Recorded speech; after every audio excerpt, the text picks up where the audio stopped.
நான் கர்த்தருடைய செய்திக்காக காத்திருந்த போது கர்த்தர் ஸ்திரீகளின் சுமைகள் என்கிறதான ஒரு புதிதாக இருந்தது. எனக்கு அந்த டாபிக் கொடுக்கும் போதே எனக்கு புதிதாக இருந்தது.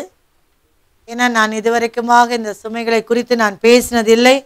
ஆனால் கர்த்தர் நம்முடைய உள்ளத்தின் ஆழத்தில் இருக்கதான அந்த தேவையை அறிந்தது தான் இன்றைக்கு பேசுகிறார். ஆகவே ஸ்திரீகளின் சுமைகள் என்ற தலைப்பின் கீழாக நாம் 1 பேதுரு 5:7 ஏற்கனவே நல்ல தெரிந்த வசனம்தான். அவர் உங்களை விசாரிக்கிற வண்ணபடியால் உங்கள் கவலைகள் எல்லாம் சுமைகளை எல்லாம் எல்லாத்தையும் போட்டுடலாம் இல்லையா? பாரத்தை எல்லாம் கவலைகளை எல்லாம் உங்களுடைய பாரங்களை எல்லாம் சுமைகளை எல்லாம் அவர் மேல் வைத்து விடுங்கள், வைத்து விட்டணும் இல்லையா? ஒரு அம்மா பயங்கரமான ஒரு பெரிய மூட்டையை சுமந்து கொண்டு போய் கொண்டிருந்தாங்க. அப்போ அங்கே காரில் ஒருத்தர் ரொம்ப சுமக்கிறீங்களே, ரொம்ப கஷ்டத்தோடு நடந்து போயிட்டு இருக்கீங்களே, நீங்கள் காரில் ஏறிக்கோங்கன்னு சொல்லிட்டு மூச்சரைக்க அவங்கள கூப்பிட்டு காரில் பின் சீட்டில் உட்கார வச்சு ஓட்டிகிட்டே வராரு. ஆனால் இன்னும் மூச்சரைக்கிற சத்தம் நிற்கவே இல்லை. என்னான்னு திரும்பி பார்த்தா இந்த அம்மா மூட்டையோடு உட்காந்துருக்கு எங்க காருக்குள்ள. அங்கே காரில் கூட என்ன பண்ணலை, இறக்கி வைக்கணும்னு தோணலை.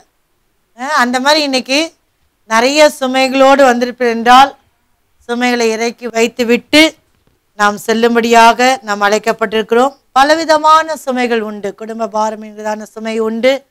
ஆசீர்வாத குறைவினால் ஏதோ ஒரு தேவை இல்லாவிட்டால் குறைவு இருக்கிறதுனால பலவிதமான சுமைகளை சுமப்போம்.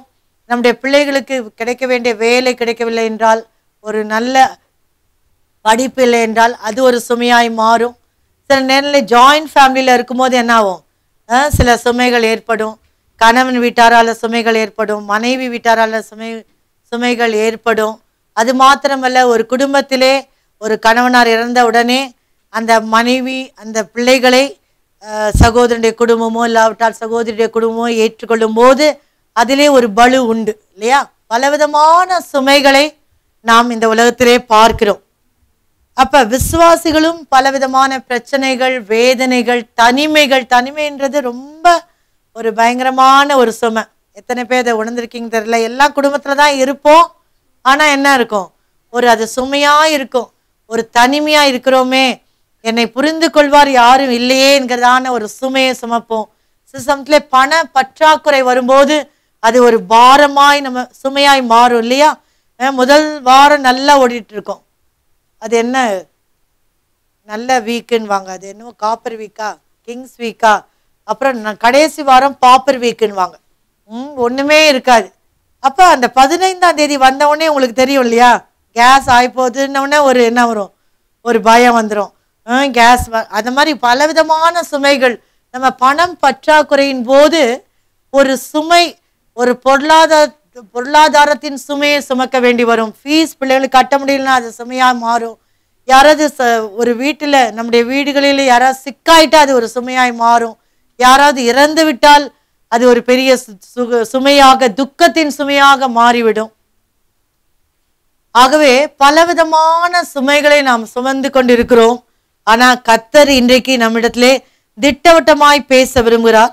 பழைய ஏற்பாட்டிலே ஆசானாகிய ஆரோன் தன் 2 தோள்களின் மேலும் இஸ்ரவேல் புத்திரரின் 12 நாமங்களையும் தன்னுடைய மார்பதகத்திலே வைத்திருந்தார் என்று வாசிக்கிறோம். நம்ம யாத்ராவும் 28 அதிகாரம் 12, 29, 30 வசனங்களே நீங்கள் வீடுகளை போய் வாசித்து பாருங்க. யாத்ராவும் 28ஆம் அதிகாரம் 12, 29, 30. அங்க 12ஆம் வசனத்திலே நடு பாகத்திலே இஸ்ரவேல் புத்திரரின் நாமங்களை ஞாபக குறியாக சுமந்து வர ஆரோன் அழைக்கப்பட்டிருந்தான். அந்த 12 கோத்திரங்களின் நாமங்களையும் அந்த மார்பதக்கத்திலே அவன் அணிந்து அவன் சுமந்து செல்ல வேண்டும். அதே போல 29ஆம் வசனத்திலும் ஆரோன் பரிசுத்த ஸ்தலத்திற்குள் பிரவேசிக்கும் போது இஸ்ரவேல் புத்திரரின் நாமங்களை தன் இருதயத்தில் மேலிருக்கும் அந்த மார்பதக்கத்திலே கர்த்தருடைய சன்னிதானத்திலே ஞாபக குறியாக அவன் என்ன பண்ணுவான், சுமந்து செல்லுவான் என்று நாம் வாசிக்கிறோம். ஆகவே இன்றைக்கு அநேக சுமைகள், அன்றைக்கு ஆரோனுடைய சுமையை குறித்து நாம் கடைசி பாயிண்ட்ல நம்ம பார்க்க போகிறோம். அப்ப பலவிதமான சுமைகளை சுமந்து கொண்டிருக்கும் போது ஆவியானவர் நமக்கு என்ன பண்றாரு, உதவி செய்கிறார் இல்லையா? நாம் ஒத்துழைக்கும் போது அந்த பாரங்களையும் கவலைகளையும் அந்த சுமைகளையும் இறக்கி வைக்கவும் கர்த்தர் அதற்காக நமக்காக உதவி செய்கிறார். இன்றைக்கு என்னுடைய செய்தியிலே நான் டைரக்டாக செய்திக்குள்ள போறேன். 2 விதமான 2 சைட் ஹெட்டிங், அதுல 2 சப் ஹெட்டிங் இருக்கு. முதல் சுமக்க கூடாத 2 சுமைகள், சுமக்க வேண்டிய 2 சுமைகள். அப்ப சுமக்க கூடாத 2 சுமைகள் என்று சொல்லும் போது என்ன 2 சுமைகள் நான் போட்டிருக்கேன்? பாவ பாரமான சுமை, உலக பிரகாரமான சுமை. சுமக்க வேண்டிய 2 சுமைகள் என்னன்னா லகுவான சுமை, இனிமையான சுமை. இனிமையான சுமை என்று சொல்லும் போது அதுல இருந்து தான் என்னுடைய செய்தியே ஆரம்பித்தது. இந்த பாயிண்ட் வந்ததே எனக்கு கர்த்தர் இந்த கருப்பொருளை கொடுத்ததே இந்த இனிமையான சுமையிலிருந்து தான். அது எப்படி ஆரம்பிச்சது என்றால், உங்களுக்கு தெரியும், என்னுடைய மகள் வந்திருக்காங்க. அவனுடைய 2 பிள்ளைகளும் பேரப்பிள்ளை வந்திருக்காங்க. 5 வயது அந்த சின்ன மகளை சில சமயம் வெளியில நாங்கள் கூட்டிட்டு போகும்போது சுமந்து செல்வோம். எனக்கு முடியாது தான், ஏன்னா முடியாட்டா கூட எப்படியாவது அந்த பிள்ளைக்கு கால் வலிக்க கூடாதுன்னு எவ்வளவு தூரம் வேணாலும் நம்முடைய பிள்ளைகளையும் பேரப்பிள்ளையும் சுமந்தோம் இல்லையா? ஆனா அந்த சுமையில ஒரு கை வலிக்கல, கால் வலிக்கல, மற்ற நேரத்துல சும்மா வேலை செஞ்சாலே கை வலிக்குது. அது ஒரு இனிமையான சுமையா மாறுச்சு. அப்பயே ஆண்டவர் என்னோட பேசுறாரு. நீ சுமைகளை குறித்து அந்த நேரத்துல என்னோட பேசுறாரு. இது இனிமையான சுமையா இருக்கு, ஆனா இதை வைத்து நீ தியானித்து பிரசங்கத்தை எடுத்து அந்த சுமைகளை குறித்து பேச வேண்டும் என்று ஒரு புதிதான ஒரு அனுபவமா இருந்தது. அப்ப நான் இன்றைக்கு உங்களுக்கு முன்பாக நிற்கிறது ஒரு கருப்பொருளை பெற்று அதிலிருந்து கர்த்தருடைய சமூகத்திலே உட்கார்ந்து பிரசங்கத்துக்காக எடுத்த குறிப்புகளை உங்களுக்கு முன்பாக வைக்க விரும்புகிறேன். முதலாவதாக சுமக்க கூடாத 2 சுமைகள். பாவ பாரமான சுமை, இது பாவத்தை சுமக்கும் சுமை. இன்றைக்கு அநேக வேளையிலே நாம் ரட்சிக்கப்படுவதற்கு முன்பாக பயங்கரமான பாவ பாரங்களை சுமந்து நம்ம கல்வாரி சிலையில வந்த போது கர்த்தர் நம்முடைய சுமைகள் எல்லாம் அகற்றி விட்டார். ஆனாலும் பாவ சுவாபங்கள் என்கிறதான சுமையை நம்ம சுமந்துட்டு இருக்கோமா இல்லையா? சில மன்னிக்காம இருந்தாலே உங்களுக்கு இருதயம் ஹெவி ஆயிடும் இல்லையா? சில மேல பொறாமை பட்டுட்டு அப்புறம் கொஞ்ச நேரத்துல என்ன ஆயிடும்? ஆவியான உணர்த்துவார், இருதயம் என்ன ஆயிடும்? பாரமா மாறிடும். பெருமை முதல்ல வந்துடும், அதுக்கப்புறம் என்ன ஆயிடும்? அந்த தாழ்த்துகிற பெருமையின் மூலமாய் வருகிற தாழ்மையின் மூலமாய் இருதயம் பாரப்பட்டுடும். அப்படியாக பலவிதமான பாவ சுவாபங்களினாலே இன்றைக்கு விசுவாசிகள் பலவிதமான சுமைகளை சுமந்து கொண்டிருக்கிறார்கள். மன்னிக்க மாட்டேன், வாசப்படியை மிதிக்க மாட்டேன், நல்லா அழுத்தமா சொல்லுவாங்க. ஆனா இருதயத்துல ஒரு பெரிய சுமையை சுமந்துட்டு இருப்பாங்க. அது அவளுக்கே தெரியும். ஆனாலும் அங்க பேசும்போது என்ன, நல்லா நான் சொல்லிட்டு வந்துட்டேன் அப்படின்னு ரொம்ப ஆங்காரமா சொல்லிட்டு வந்துட வேண்டியது. ஆனா இங்க என்ன, இருதயம் கனத்து விடும் ஒரு சுமையை சுமந்து கொண்டிருக்கிறோம். ஆகவே இந்த சுமையானது, நான் சொல்லுகிற இந்த பாவ பார சுமையானது பாவத்தினால் மாத்திரமல்ல, அக்கிரமத்தினாலும் மீறுதல்களினாலும் பாவ சுவாபங்களினாலும் வருகிற பாரமான சுமை. நம்ம பெரிய பாவங்களை பண்ண மாட்டோம். அந்த பாவ பார சுமையெல்லாம் இறக்கி வைத்து விட்டு இயேசுவை ரட்சகரை ஏற்றுக்கொண்டோம். ஆனாலும் பாவ சுவாபங்கள் இல்லாவிட்டால் மீறுதல்கள், கர்த்தருடைய கட்டளைகளை மீறுகிறதான அந்த பாரத்தை இன்றைக்கு சுமந்து தவிக்கிறோம். அதிலிருந்து நமக்கு இன்றைக்கு ஒரு பெரிய விடுதலை வேணும். நம்முடைய பாவமானது ஒரு பார சுமையை போல, பாவ சுவாபங்கள் தெய்வீக சுவாபங்கள் இல்லாமல் நம்ம ஏதாவது ஒரு இடத்துக்கு போகும்போது பார்த்துருக்கீங்களா? நம்ம கோபப்பட்டு வந்த உடனே அந்த இடத்துல ஜெயம் பெற்றது போல இருக்கும். ஆனா திரும்பி வரும்போது ஒரு பாரம் நம்மை அழுத்தி கொண்டே இருக்கும். ஆகவே கர்த்தர் இன்றைக்கு உங்களோடு கூட பேசுகிறார். இயேசு நமக்காக பாரமான சிலுவையை சுமந்தது எதுக்காக? நம்முடைய பாவங்கள், பாரங்கள், எல்லா விதமான பாவ சுவாபங்களிலிருந்து முற்றிலுமாய் நாம் விடுதலை பெற வேண்டும் என்று. ஆகவே உதாரணத்திற்கு நான் ஒன்று சொல்லுகிறேன். அந்த பாவியான ஸ்ரீ, யோவான் 8ஆம் அதிகாரம், அந்த விபச்சாரத்திலே கையும் மெய்யுமாக பிடிக்கப்பட்ட ஒரு ஸ்ரீயை, பாவமான விபச்சாரியான ஸ்ரீயை, அவள் பாவத்தை சுமந்தவளாய்தான் ஆண்டவருடைய பாதப்படியிலே வருகிறாள், ஆண்டவரிடத்திலே கொண்டு வரப்படுகிறாள். அவளுடைய பாவம் அவமானத்தை தந்தது. ஏனென்றால் அவள் பிடிபட்டு விட்டாள். அப்ப நம்ம செய்கிற எந்த பாவ சுவாபங்களா இருந்தாலும் அது நமக்கு அவமானத்தை தரக்கூடிய ஒன்று. அங்க கொண்டு வந்து நிறுத்துறாங்க. அப்ப அவள் என்ன வந்து நின்ற உடனே எல்லாரும் குற்றம் சாட்டுகிறார்கள். எனக்கு என்ன ஒரு பெரிய காரியம்னா, அவள் தன்னுடைய பாவத்திலே இருந்தால் அதிலே அவள் விமோசனம் இல்லாமல் மரித்து போயிருக்க வேண்டும். ஆனாலும் அவளுடைய அவமானம் வெளிப்படுத்தப்பட்ட போது கூட அவள் கர்த்தருடைய சமூகத்திலே கொண்டு வரப்பட்டாள். அதுதான் முக்கியம். கர்த்தருடைய சமூகத்திலே வந்த ஒருவரும் பாவியாக திரும்பி போனதே இல்லை. சமாரியா ஸ்ரீயா இருக்கலாம், 5 புருஷனை உடையவளாய் இருக்கிறாய் என்று சொன்ன போதிலும் அவள் தன் பாவ உணர்வடைந்து அறிக்கை செய்து அந்த பாரத்தை இறக்கி வச்சுட்டு தான் போனான். ஹல்லேலூயா. அந்த பாவ பாரத்தை சமாரியா ஸ்ரீ இறக்கி வைத்தா அதுக்கு பதிலாக எதனால நிரப்பப்பட்டாள்? ஜீவ தண்ணீரால நிரப்பப்பட்டு அவ குடத்தோடு வந்து, நிறைய பேருக்கு அந்த மாதிரி பாரம் நிறைய இருக்கு. குடத்தை தண்ணி பிடிச்சிட்டு மேலே தூக்கிட்டு வரணுமே, இதெல்லாம் ஒரு சுமை தான் இல்லையா? அப்ப அந்த ஒரு சுமையோட தான் அவ வந்தாங்க. தண்ணி பிடித்து கொண்டு ஒரு சுமையோட நம்ம போக வேண்டுமே என்று சொல்லி அவ 2 சுமைகளை சுமந்து கொண்டு வந்தாள். ஒன்று வந்து காலியான குடம், போகும்போது என்ன நிரப்பி அது ஒரு சுமை. உள்ளத்துல வந்து குற்ற உணர்வு என்கிறதான சுமையோடு தான் கர்த்தருடைய சமூகத்திலே வந்தாள். ஆனா கர்த்தர் அவளை அன்றைக்கு பேசி அவளை எல்லா சூழ்நிலையும் மாற்றி அவளுடைய இருதயத்துல இருந்த பாரத்தை இறக்கிட்டு ஜீவ தண்ணீரை ஊற்றி அனுப்பிச்சிட்டார். எவ்வளவு ஒரு பெரிய ரட்சிப்பு தெரியுமா? எவ்வளவு ஒரு பெரிய பாரம் குறைந்ததாய் அவள் காணப்பட்டாள். இந்த இடத்துல ஆண்டவர் சொல்றாரு, நீ ஒருவேளை இந்த ஸ்திரீயை பார்த்து சொல்லுகிறார், உன்னை குற்றம் சாட்டினவள் எங்க அப்படின்னு கேட்கிறார். அப்ப அதற்கு பிறகாக இயேசு நிமிர்ந்து அந்த ஸ்திரீயை தவிர வேறொருவரையும் காணாமல் 10ஆம் வசனம், 8ஆம் யோவான் 8:10, ஸ்திரீயே உன்மேல் குற்றம் சாட்டினவர்கள் எங்கே? ஒரு நாகிலும் உன்னை ஆக்கினைக்குள்ளாக தீர்க்கவில்லையா? நான் இதுல இருந்து என்ன சத்தியம் எடுத்துக்குவேன்னா, அவங்க நல்லது செஞ்சிருக்காங்க. குறை கண்டுபிடிச்சாலும் யார்கிட்ட கொண்டு வந்து விட்டுட்டாங்க? ஆண்டவர்கிட்ட. நீங்க கூட குறை கண்டுபிடிச்சா யாரையாவது பார்த்து ஏதாவது குறை கண்டுபிடிச்சு நினச்சிங்கன்னா நேரம் ஆண்டவர்கிட்ட கொண்டு வந்து விட்டுருங்க. அவர் குறையெல்லாம் தீர்த்துருவார், அவர் பாரத்தெல்லாம் இறக்கி வச்சிருவார். இன்னைக்கு ஒருத்தர் குறையை எடுத்து இன்னொரு விசுவாசிகிட்ட சொல்றது, இன்னொருத்தர்கிட்ட சொல்றது, இன்னொருத்தர் அப்படி அல்ல. அப்படிப்பட்டதான குறைவுகளை காணும் போது ஆண்டுடைய சமூகத்திலே ஜெபத்திலே கொண்டு போய் நிறுத்த வேண்டும். இல்லாட்ட அவளுடைய சபைக்கு கொண்டு வந்து கர்த்தருடைய சமூகத்தை உணர செய்ய வேண்டும். அப்ப அவள் வந்த உடனே, கர்த்தருடைய சமூகத்தில் வந்த உடனே அவருடைய பாவ பாரம் நீங்கினவளாய் அங்கிருந்து அவள் கடந்து போகிறாள். அதே போல கெட்ட குமாரன் இல்லாவிட்டால் இளைய குமாரனுடைய நீங்க அந்த சந்தர்ப்பத்தை எடுத்துக்கொண்டீங்கன்னா, அதுல வந்து பாவம் தகப்பன் வீட்டை இழக்க செய்யும். பாவம் அல்லாத அவமானத்தை தரும். ஆனா கர்த்தருடைய சமூகத்துல வந்ததுனால விடுதலை பெற்றாள். இரண்டாவதாக அந்த இளைய குமாரனுடைய பாவம் தகப்பன் வீட்டை இழக்க செய்தது. அப்ப அவன் என்ன செய்ய வேண்டும்? தகப்பன் வீட்டுக்கு திரும்பினால்தான் விடுதலை. இந்த கெட்ட குமாரன் என்று சொல்லுகிறோம் இல்லையா? கெட்ட குமாரன் வார்த்தை அங்க இருக்குதா? இல்ல இல்லையா? அவனை பாவம் ரொம்ப கெட்டவனாவே நம்ம சொல்லிட்டோம் இல்லையா? இளைய குமாரன் கெட்டவனா இருந்து மாறினவனா இருக்கிறான்.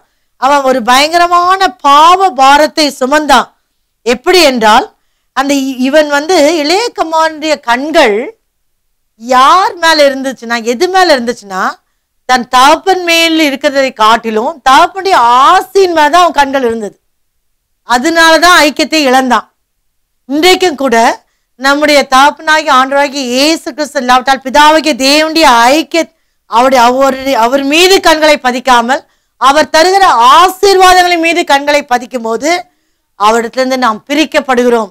இன்றைக்கு அநேக வேளையிலே அது ஒரு பார சுமையாய் கர்த்தர் நமக்கு கொடுத்து கர்த்தர் அதை நீக்க விரும்புகிறார். இந்த இளையவன் அந்த 15ஆம் லூக்கா 15:12 இளையவன் தகப்பனை நோக்கி, தகப்பனை தான் பார்க்கிறான், தகப்பனை தான் பேசுறான். அவனுடைய கண்கள்லாம் என்ன எதுல இருந்துச்சு? காசுலே இருந்துச்சு, ஆசையிலே இருந்துச்சு, சுதந்திரத்திலே இருந்துச்சு. அப்ப ஆசையிலே எனக்கு வரும் பங்கு எனக்கு தர வேண்டும் என்று சொல்லி அந்த ஆசையை பெற்றுக்கொண்டு பங்கிட்டு கொடுத்தான் இல்லையா? தகப்பன் பங்கிட்டு கொடுத்த உடனே அந்த ஆசை கையில வந்த உடனே அந்த தகப்பனுடைய சகவாசம், தகப்பனுடைய ஐக்கியம், தகப்பனுடைய வீடு, தகப்பனுடைய ஆசீர்வாதங்கள். அவர் தகப்பன் வந்து நிறைய வேலைக்காரர் வச்சிருந்தார். நல்ல ஒரு இடம், அருமையான இடத்தை விட்டு அந்த ஐக்கியத்தை விட்டு அவன் கடந்து போனதான வெளியிலே அவன் தன்னுடைய எல்லா காரியங்களையும் இழக்க முடியாது கரெக்டா அனுப்புவார். எங்க என்ன அனுப்புனாரு ஆண்டவர்? பஞ்சத்தை அனுப்புவார். அவன் இருக்கிற தேசத்துல பஞ்சத்தை அனுப்புறாரு. அதான் ஆச்சரியம். எங்கேயாவது ஆண்டவரை விட்டு விலகி போனா இன்னொரு கேஸ்ல எப்படி எங்க நடந்துச்சு? நகோமி விஷயத்துல நடந்துச்சு இல்லையா? நீங்க விட்டுட்டு ஐக்கியத்தை விட்டுட்டு போகணும்னு நினைச்சாலே என்ன அங்க என்ன காத்திருக்கோம்?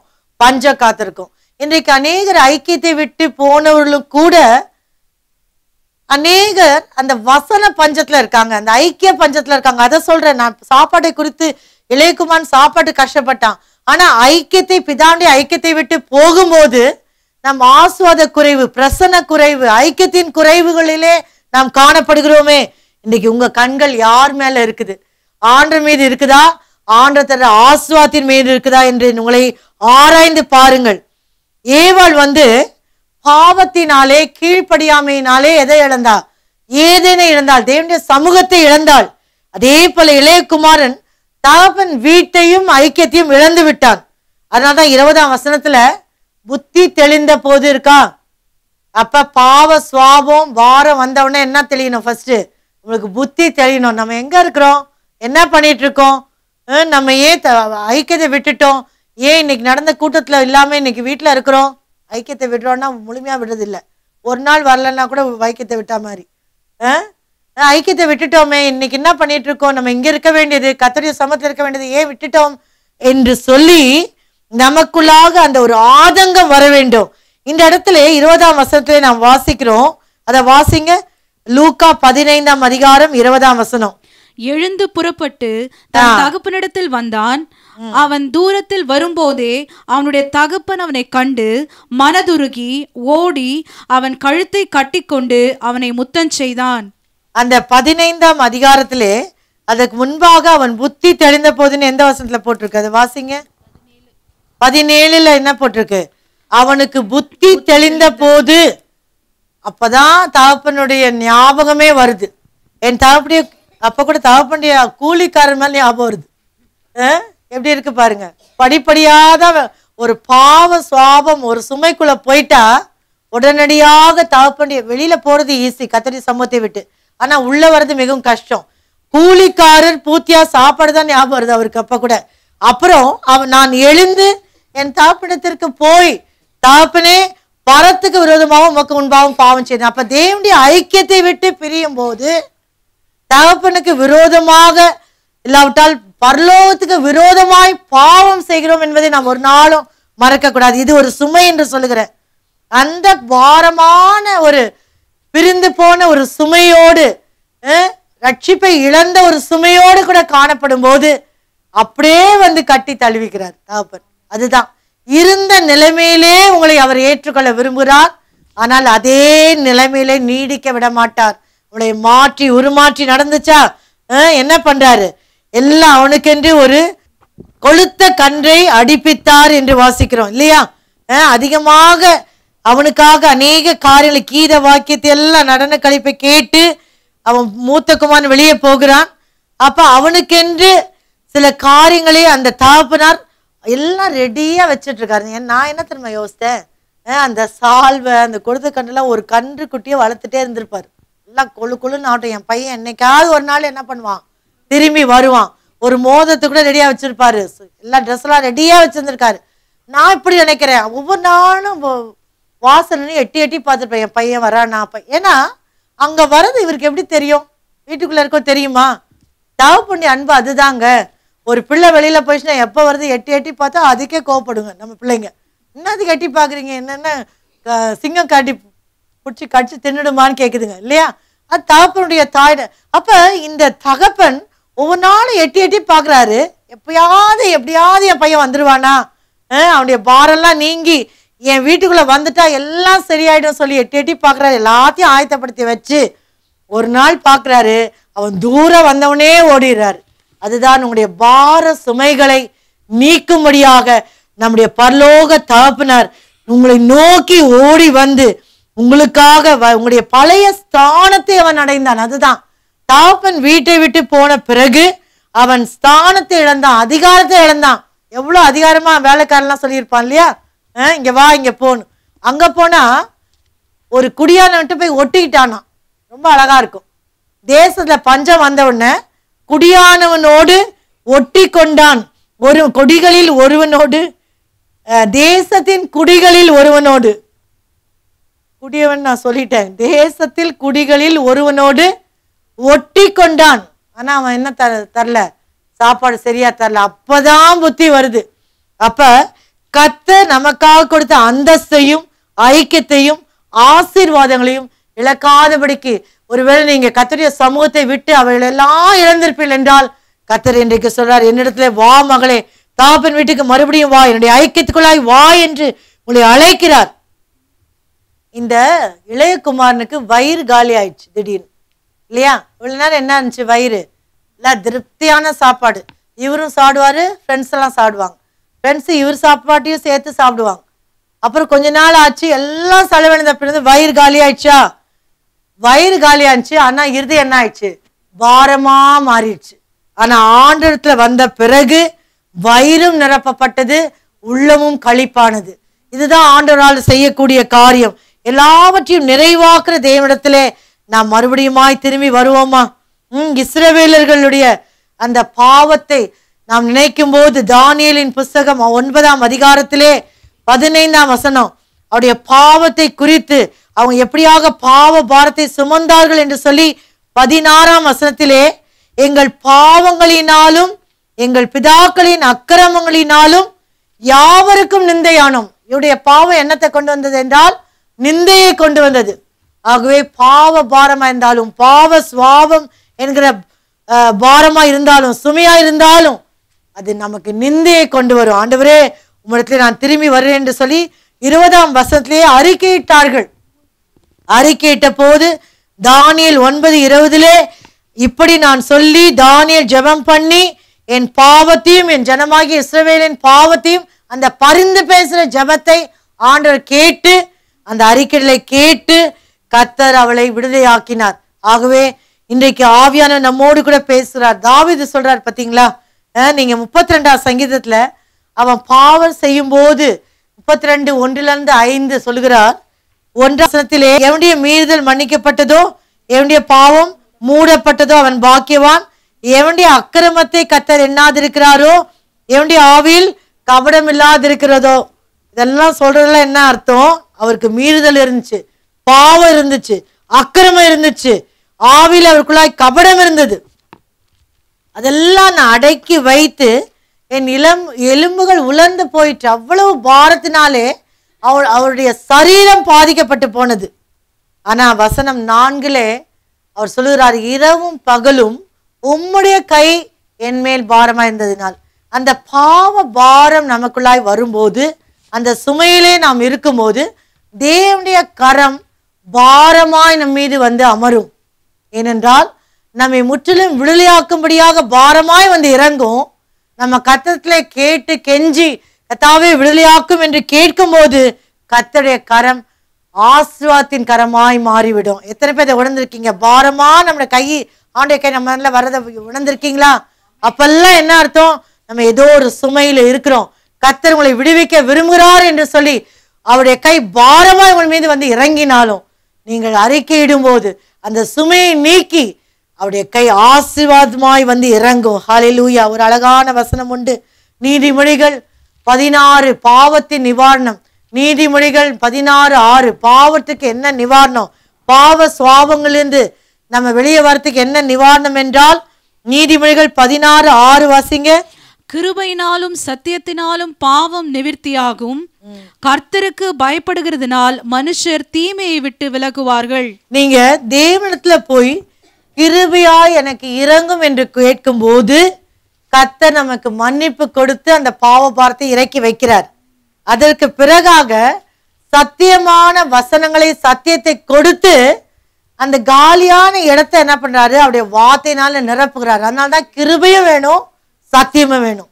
இந்த கிருபையும் சத்தியமும் தான் நம்முடைய பாவ பாரத்தை நம்மை விட்டு அகற்றும். எத்தனை பேர் இன்றைக்கு கேட்க முடியும், என்ன தெரியல ஆண்டவரே, நல்லா தான் குடும்பத்துல இருக்கிறேன், திடீர்னு கோவப்பட்டுறேன், திடீர்னு மன்னிக்காம விட்டுறேன், திடீர்னு பலவிதமான தெய்வீக சுவாபங்கள் இல்லாமல் மனுஷீக சுவாபங்கள் வெளியாகுது என்று சொல்லும் போது, ஆண்டவரே உங்களுடைய கிருபை எனக்கு தாங்க, இது எனக்கு சுமையா இருக்குது. சில பேர் சொல்லுவாங்க, நான் கோவப்படக்கூடாது என்று நினைக்கிறேன், ஆனா கோவப்பட்டு விட்டு அதனால ஒரு பாரத்தை சுமக்கிறேன். இந்த சுமையை என்னை விட்டு யார் எடுத்து போடுவாள் என்று கேட்கிறவர்கள் உண்டு. கிருபையை கேளுங்க. ஆண்டவரே கிருபையா எனக்கு இறங்கும், கிருபையா எனக்கு ஆண்டவரே மன்னிப்பை தாரும். அது மாத்திரமல்ல, உம்முடைய சத்தியம் எனக்கு தேவை, சத்தியமாகிய இயேசு எனக்கு தேவை. அவர் உள்ள வரும்போது இந்த பாவபாரம் மறுபடியும் நம்மை வந்து தாக்காது. ஆகவே எபிரேயருக்கு எழுதின நிருபத்திலே எபிரேயர் 12:1 உங்களுக்கு நன்றாய் தெரிந்த வசனம். எபிரேயர் 12:1 எல்லாரும் அழகா சொல்ல முடியுமா? ஆகையால் மேகம் போன்ற இத்தனை திரளான சாட்சிகள், பார்த்து கூட சொல்லுங்க, நம்மை சூழ்ந்து கொண்டிருக்க பாரமான எல்லா சுமையான யாவற்றையும் நம்மை சுற்றி நெருங்கி நிற்கிற பாவத்தையும் தள்ளிவிட்டு. ஏசு தள்ளி விடுவாரா, நம்ம தள்ளணுமா? என்ன ஆகுதுன்னா, இப்ப நெருங்கி நிற்கிற பாவம், நான் எல்லா பாவத்தையும் விட்டுட்டு வந்துட்டேன், ஆனா ஒரு பாவம் மட்டும் எனக்கு கிட்டே நிக்குது. சீரியலை பத்தி அழகா சொன்னாங்க இல்லையா பாஸ்டர்? அதுல ஒரு பாயிண்ட் ஆட் பண்ண விரும்புறேன். சீரியலே பார்க்க கூடாது, ரொம்ப ஒழுங்கா இருக்கணும்னு நினைக்கிறப்ப 6 மணிக்கு கரெக்டா பக்கத்து வீட்டுல அந்த மியூசிக் தொடங்கும். அப்படியே இவங்க மைண்ட் அப்படியே போவோம். அதுதான் பாவ சுவாபம்ன்றது. அப்படியே போவோம், அப்படியே இழுக்கும். அப்ப என்ன ஆகும், என் கை இங்க ஊறும். எதுக்கு? டிவி ஆன் பண்றதுக்கு. அப்ப இப்படிப்பட்டதான காரியங்கள் எல்லாம் ஒரு பாரமா இருக்குது இல்லையா? அது இல்லை, நான் இனிமே இதெல்லாம் செய்ய மாட்டேன்னு அதுல வெளியே வரும்போது ஒரு பெரிய விடுதலை. அது எத்தனை பேர் உணர்ந்திருக்கீங்கன்னு தெரியல இல்லையா? அது ஆனா அந்த ஒரு நெருங்கி நிற்கிற பாவம், ஒரு கதை புக்கு படிக்கிறவங்களா இருந்திருக்கலாம். பூவுக்கு பைத்தியம், சினிமாவுக்கு பைத்தியம், அந்த மாதிரி நிறைய பைத்தியங்கள் இருக்கிறதாக ஒரு பாட்டு கட்டினாரு. நான் உங்களை சொல்ல, ஒரு பாட்டு கட்டினவரை சொல்றேன். பூவுக்கு பைத்தியமா சினிமாவுக்கு பைத்தியமா ஒரு பாட்டு அந்த காலத்துல நாங்க வாலிப நாட்கள்ல இருந்த பாட்டு. அப்ப பலவிதமான இருக்கும்போது நான் என்னுடைய சாட்சியை சொல்றேன். நாங்க சின்ன வயதுல இருந்து நாங்க காதும் குத்துனது இல்லை, தலைக்கு பூ வச்சதில்லை. ஆனா கரெக்டா என்னுடைய தாயாருடைய சகோதரிமார்கள் வருவாங்க வீட்டுக்கு. அவங்க எல்லாரும் என்ன பயங்கரமான ஒரு ஆண்டுக்குள்ள இல்லாம இருந்தாங்க. அப்புறம் தான் ஆண்டுக்குள்ள வந்தாங்க. வந்த உடனே எங்க வீட்டுல நித்தியமல்லி இருக்கும். நித்தியமல்லி எடுத்து பறிச்சு, உங்க வீட்டுல இருக்குதே, ஒரு ஒரு கொஞ்சோண்டு வச்சுக்கோன்னு சொல்லி கொண்டு வந்து கொடுப்பாங்க. அப்ப பாருங்க, அந்த வாசனையே நம்ம வந்து என்ன பண்ணும், வைக்கும்படியாக சில சமயம் செய்யும் இல்லையா? ஆனா அந்த இதுல இருந்து ஆண்டவருடைய கிருபையினால அதுல இருந்து வெளியே, அது வேண்டவே வேண்டாம். அப்புறம் என்ன பண்ணுவாங்க, நாங்க வெளியே போறோம், கூட வாங்க. அம்மா அப்படிதான், அம்மா ரொம்ப ஸ்பிரிச்சுவலா போயிட்டாங்க. நீங்க பிள்ளைங்கெல்லாம் வாலிப காலத்துல இருக்கிறீங்க, நீங்க என்ன சினிமா தியேட்டருக்குள்ள கூட போகலன்னு, வா நான் கூட்டிட்டு போறேன் அப்படின்னு கூடுவாங்க. ஆனா கூட எல்லாவற்றையும் வேண்டாம் என்று சொல்லி அதுல இருந்து வெளியே வந்ததுனால அது எங்களுக்கு பாரமாவே தெரியல. அவங்க வராங்கனாலே எனக்கு பாரமாவே தெரியாது. வாங்க பீச்சுக்கு போலான்னு போவோமே ஒழிய, இப்படிப்பட்ட காரியங்களை சிக்காதபடிக்கு நெருங்கி நிற்க பாவம். கதை புக்கு படிக்கிற வழக்கம் இருந்தா அதை எடுத்து, வேண்டாத கதைகள்லாம் அந்த புக்கெல்லாம் எடுத்து எங்க போடணும், குப்பையில போடணும். சில பேர் பரணியில வச்சிருப்பாங்க. போர் அடிச்சா எடுத்து என்ன பண்ணலாம், வெத்தை கடையில வச்சிருப்பாங்க. போர் அடிச்சா எடுத்து படிக்கலாம். இதெல்லாம் நெருங்கி நிற்கிற பாவம். இதெல்லாம் நெருங்கி நிற்கிறதான சின்ன சின்ன சுமைகள். அதுவே ஒரு சுமையா இருக்கும் பாத்தீங்களா? அதை நீங்க தூக்கி எரிஞ்சு போட்டீங்கன்னா அது சுமையாவே இருக்காது. ஆகவே கர்த்தர் உங்களோடு கூட பேசுறார். அருமையான ஒரு வசனம் உண்டு. யாத்திராகம் 6:6 கர்த்தர் ஒரு வாக்குத்தத்தமா உங்களுக்கு கொடுக்கிறார். யாத்திரம் 6:6 ஆதலால் இஸ்ரவேல் புத்திரரை நோக்கி நானே, அதை வாசிங்க. யாத்திராம் 6:6 ஆதலால் இஸ்ரவேல் புத்திரரை நோக்கி நானே கர்த்தர், உங்கள் மேல் எகிப்தியர் சுமத்தின சுமைகளை நீக்கி நான் உங்களை விடுவித்து உங்களை அவர்கள் அடிமைத்தனத்திற்கு நீங்களாக்கி ஓங்கிய கையினாலும் மகா தண்டனைகளினாலும் உங்களை மீட்கும்படியாக, அதுதான் விளைவு. கர்த்தர் உங்களுக்கு விடுதலையை கொடுக்க விரும்புகிறார். இன்றைக்கு ஆண்டவர்கிட்ட சொல்லுங்க, கர்த்தாவே சில காரியங்கள் எனக்கு பாரமா இருக்குது, அதுலேருந்து வெளியே வர எனக்கு விடுதலையை தாரும். இரண்டாவதாக, நம்ம சுமக்க கூடாத சுமைகளை குறித்து நான் பேசுகிறேன். முதலாவது என்ன சொன்னேன், பாவ பாரம் இல்லாவிட்டால் பாவ சுவாபத்தின் சுமை. இரண்டாவது உலக பிரகாரமான சுமை. லூக்கா 21:34 இது எப்பேற்பட்ட சுமை என்றால் கவலையை சுமக்கும் சுமை. வாசிங்க லூக்கா 21:34. உங்கள் இருதயங்கள் பெருந்திண்டியினாலும் வெறியினாலும் லௌகீக கவலைகளினாலும் பாரமடையாதபடிக்கும் நீங்கள் நினையாத நேரத்தில் அந்த நாள் உங்கள் மேல் வராதபடிக்கும் எச்சரிக்கையாயிருங்கள். உங்கள் இருதயங்கள் பெருந்திண்டினாலும் வெறியினாலும் முக்கியமாக லௌகீக கவலைகளினாலும் பாரம் அடையாதபடிக்கு, இதுதான் உலக பிரகாரமான சுமை, கவலையை சுமக்கும் சுமை. நீங்கள் நினையாத நேரத்தில் அந்த அந்த வசனத்தை கர்த்தராகிய ஆண்டவராகிய இயேசு கிறிஸ்து வருகையோடு சேர்த்து பேசுறார். அப்ப கவலைகள் இருந்தா நம்ம என்ன பண்ண முடியாது, ஆண்டவரோட போக முடியாது. இன்னைக்கு பெரிய பெரிய பாவம் செஞ்சதான் போக முடியாதுன்னு இல்லை, கவலைகள் என்ற ஒரு சுமையை சுமப்பில் என்றால் எப்படி மேலே போறது, லைட்டா இருந்தா தானே போக முடியும். ஆகவே கவலைகளை விட்டு இன்றைக்கு கர்த்தாவே கவலை என்கிறதான சுமையிலிருந்து இன்னைக்கு எனக்கு ஒரு பெரிய விமோசனம் தேவை.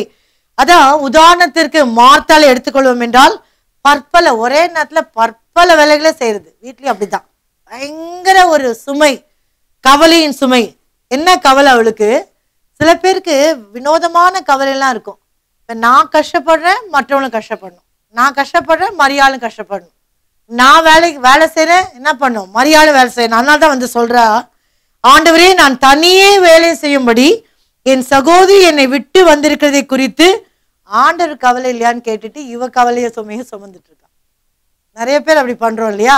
ஆண்டவரே உமக்கு கவலை இல்லையான்னு கேட்கிறோம், ஆனா நம்ம ஒரு பெரிய கவலையாகிய சுமையை சுமந்து கொண்டிருக்கோம். மற்றவங்களை குற்றம் சாட்டுறதே ஒரு கவலையா போயிடுது, மற்றவங்களை பத்தி பேசுறதே சில பேருக்கு கவலை. சில பேர் பார்த்துருக்கீங்களா, வீடு விட்டு வீடு போய் ஒருவருடைய குற்றத்தை மற்றவங்க சொல்லி சொல்லி சொல்லி அதுக்கு இவங்க ரொம்ப கவலை, இவங்க வீட்டு கவலையே நிறையா இருக்கும், அந்த பக்கத்து வீட்டு கவலையும் சேர்த்து எடுத்துக்குவாங்க, அதை எடுத்துக்கிட்டு போய் இன்னொரு வீட்டுக்கு போய் சொல்லுவாங்க, அந்த வீட்டில் கொஞ்சம் கவலை சொல்லுவாங்க, அதையும் எடுத்துக்குவாங்க, உங்க வீட்டு கவலை. அதனால தான் அநேக வேலைகளே பற்பல வேலைகளை செய்யும் போது அந்த கவலை வந்து நம்மை தாக்கும் போது, ஆண்டவரே கவலைப்படாமல் இருக்க முடியாதுதான், ஆனா ஆண்டவரத்திலிருந்து கிருபையை கேட்கும் போது கர்த்தர் உண்மையாகவே நமக்கு கிருபை செய்வார். அவ எல்லாத்தையும் விட்டுட்டு ஆண்டோட பாதப்படியில போய் மரியாளோட உட்கார்ந்துருந்தா எவ்வளவு நல்லா இருந்திருக்கும் இல்லையா? அப்பயே அவருடைய அந்த கவலையாகிய சுமையிலேருந்து, உலக பிரகாரமான சுமையிலேருந்து நீங்க பெற்றிருப்பாள். ஆனா மரியாள் வந்து ரொம்ப ஞானியானவள்.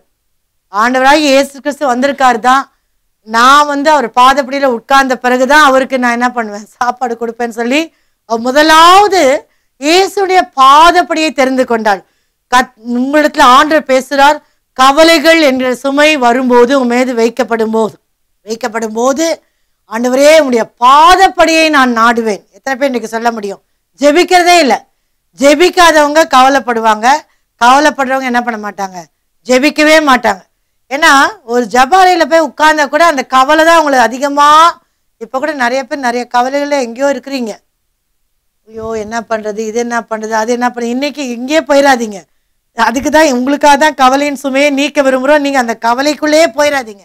அப்ப ஜெபிக்க கர்த்தருடைய பாதப்படியை தெரிந்து கொள்வோம் என்றால் நம்முடைய கவலைகள் எல்லாம் கர்த்தர் அழகாய் அகற்றுவார். பயங்கர கவலைகள், நம்ம மனுஷாய் பிறந்தவங்களுக்கு கவலைகள் உண்டு, குடும்ப பாரங்கள் உண்டு. அவ பலவிதமான நாமும் வீட்டு வேலைகளின் வலுவை சுமக்கிறோம், குடும்ப பொறுப்புகளின் சுமையை சுமக்கிறோம். குடும்பத்தை கவனிக்கிற சுமை யார் மேல விழுது? சகோதரிகள் மேலதான் விழுது. பிள்ளைகளுடைய காரியங்கள், பிள்ளையுடைய எதிர்காலம் ஒரு சுமையா இருக்கலாம். ஆனா ஆண்டவர் இன்னைக்கு சொல்றாரு, அந்த எல்லா கவலை பாரங்களையும் என்னிலே நீங்க வைத்து விடுங்கள். 1 பேதுரு 5:6-7 தெரிஞ்ச வசனம். அதுல ஏன் கவலைகளை வைத்து விட வேண்டும் என்றால், நம்முடைய தேவன் உயர்த்துகிறவர், நம்முடைய தேவன் விசாரிக்கிறவர். இது ரெண்டும் நீங்க நல்ல இந்த சத்தியத்தை புரிந்து கொண்டால் நீங்க கவலைப்பட நீங்கள் உங்களை ஒப்பு கொடுக்க மாட்டீங்க.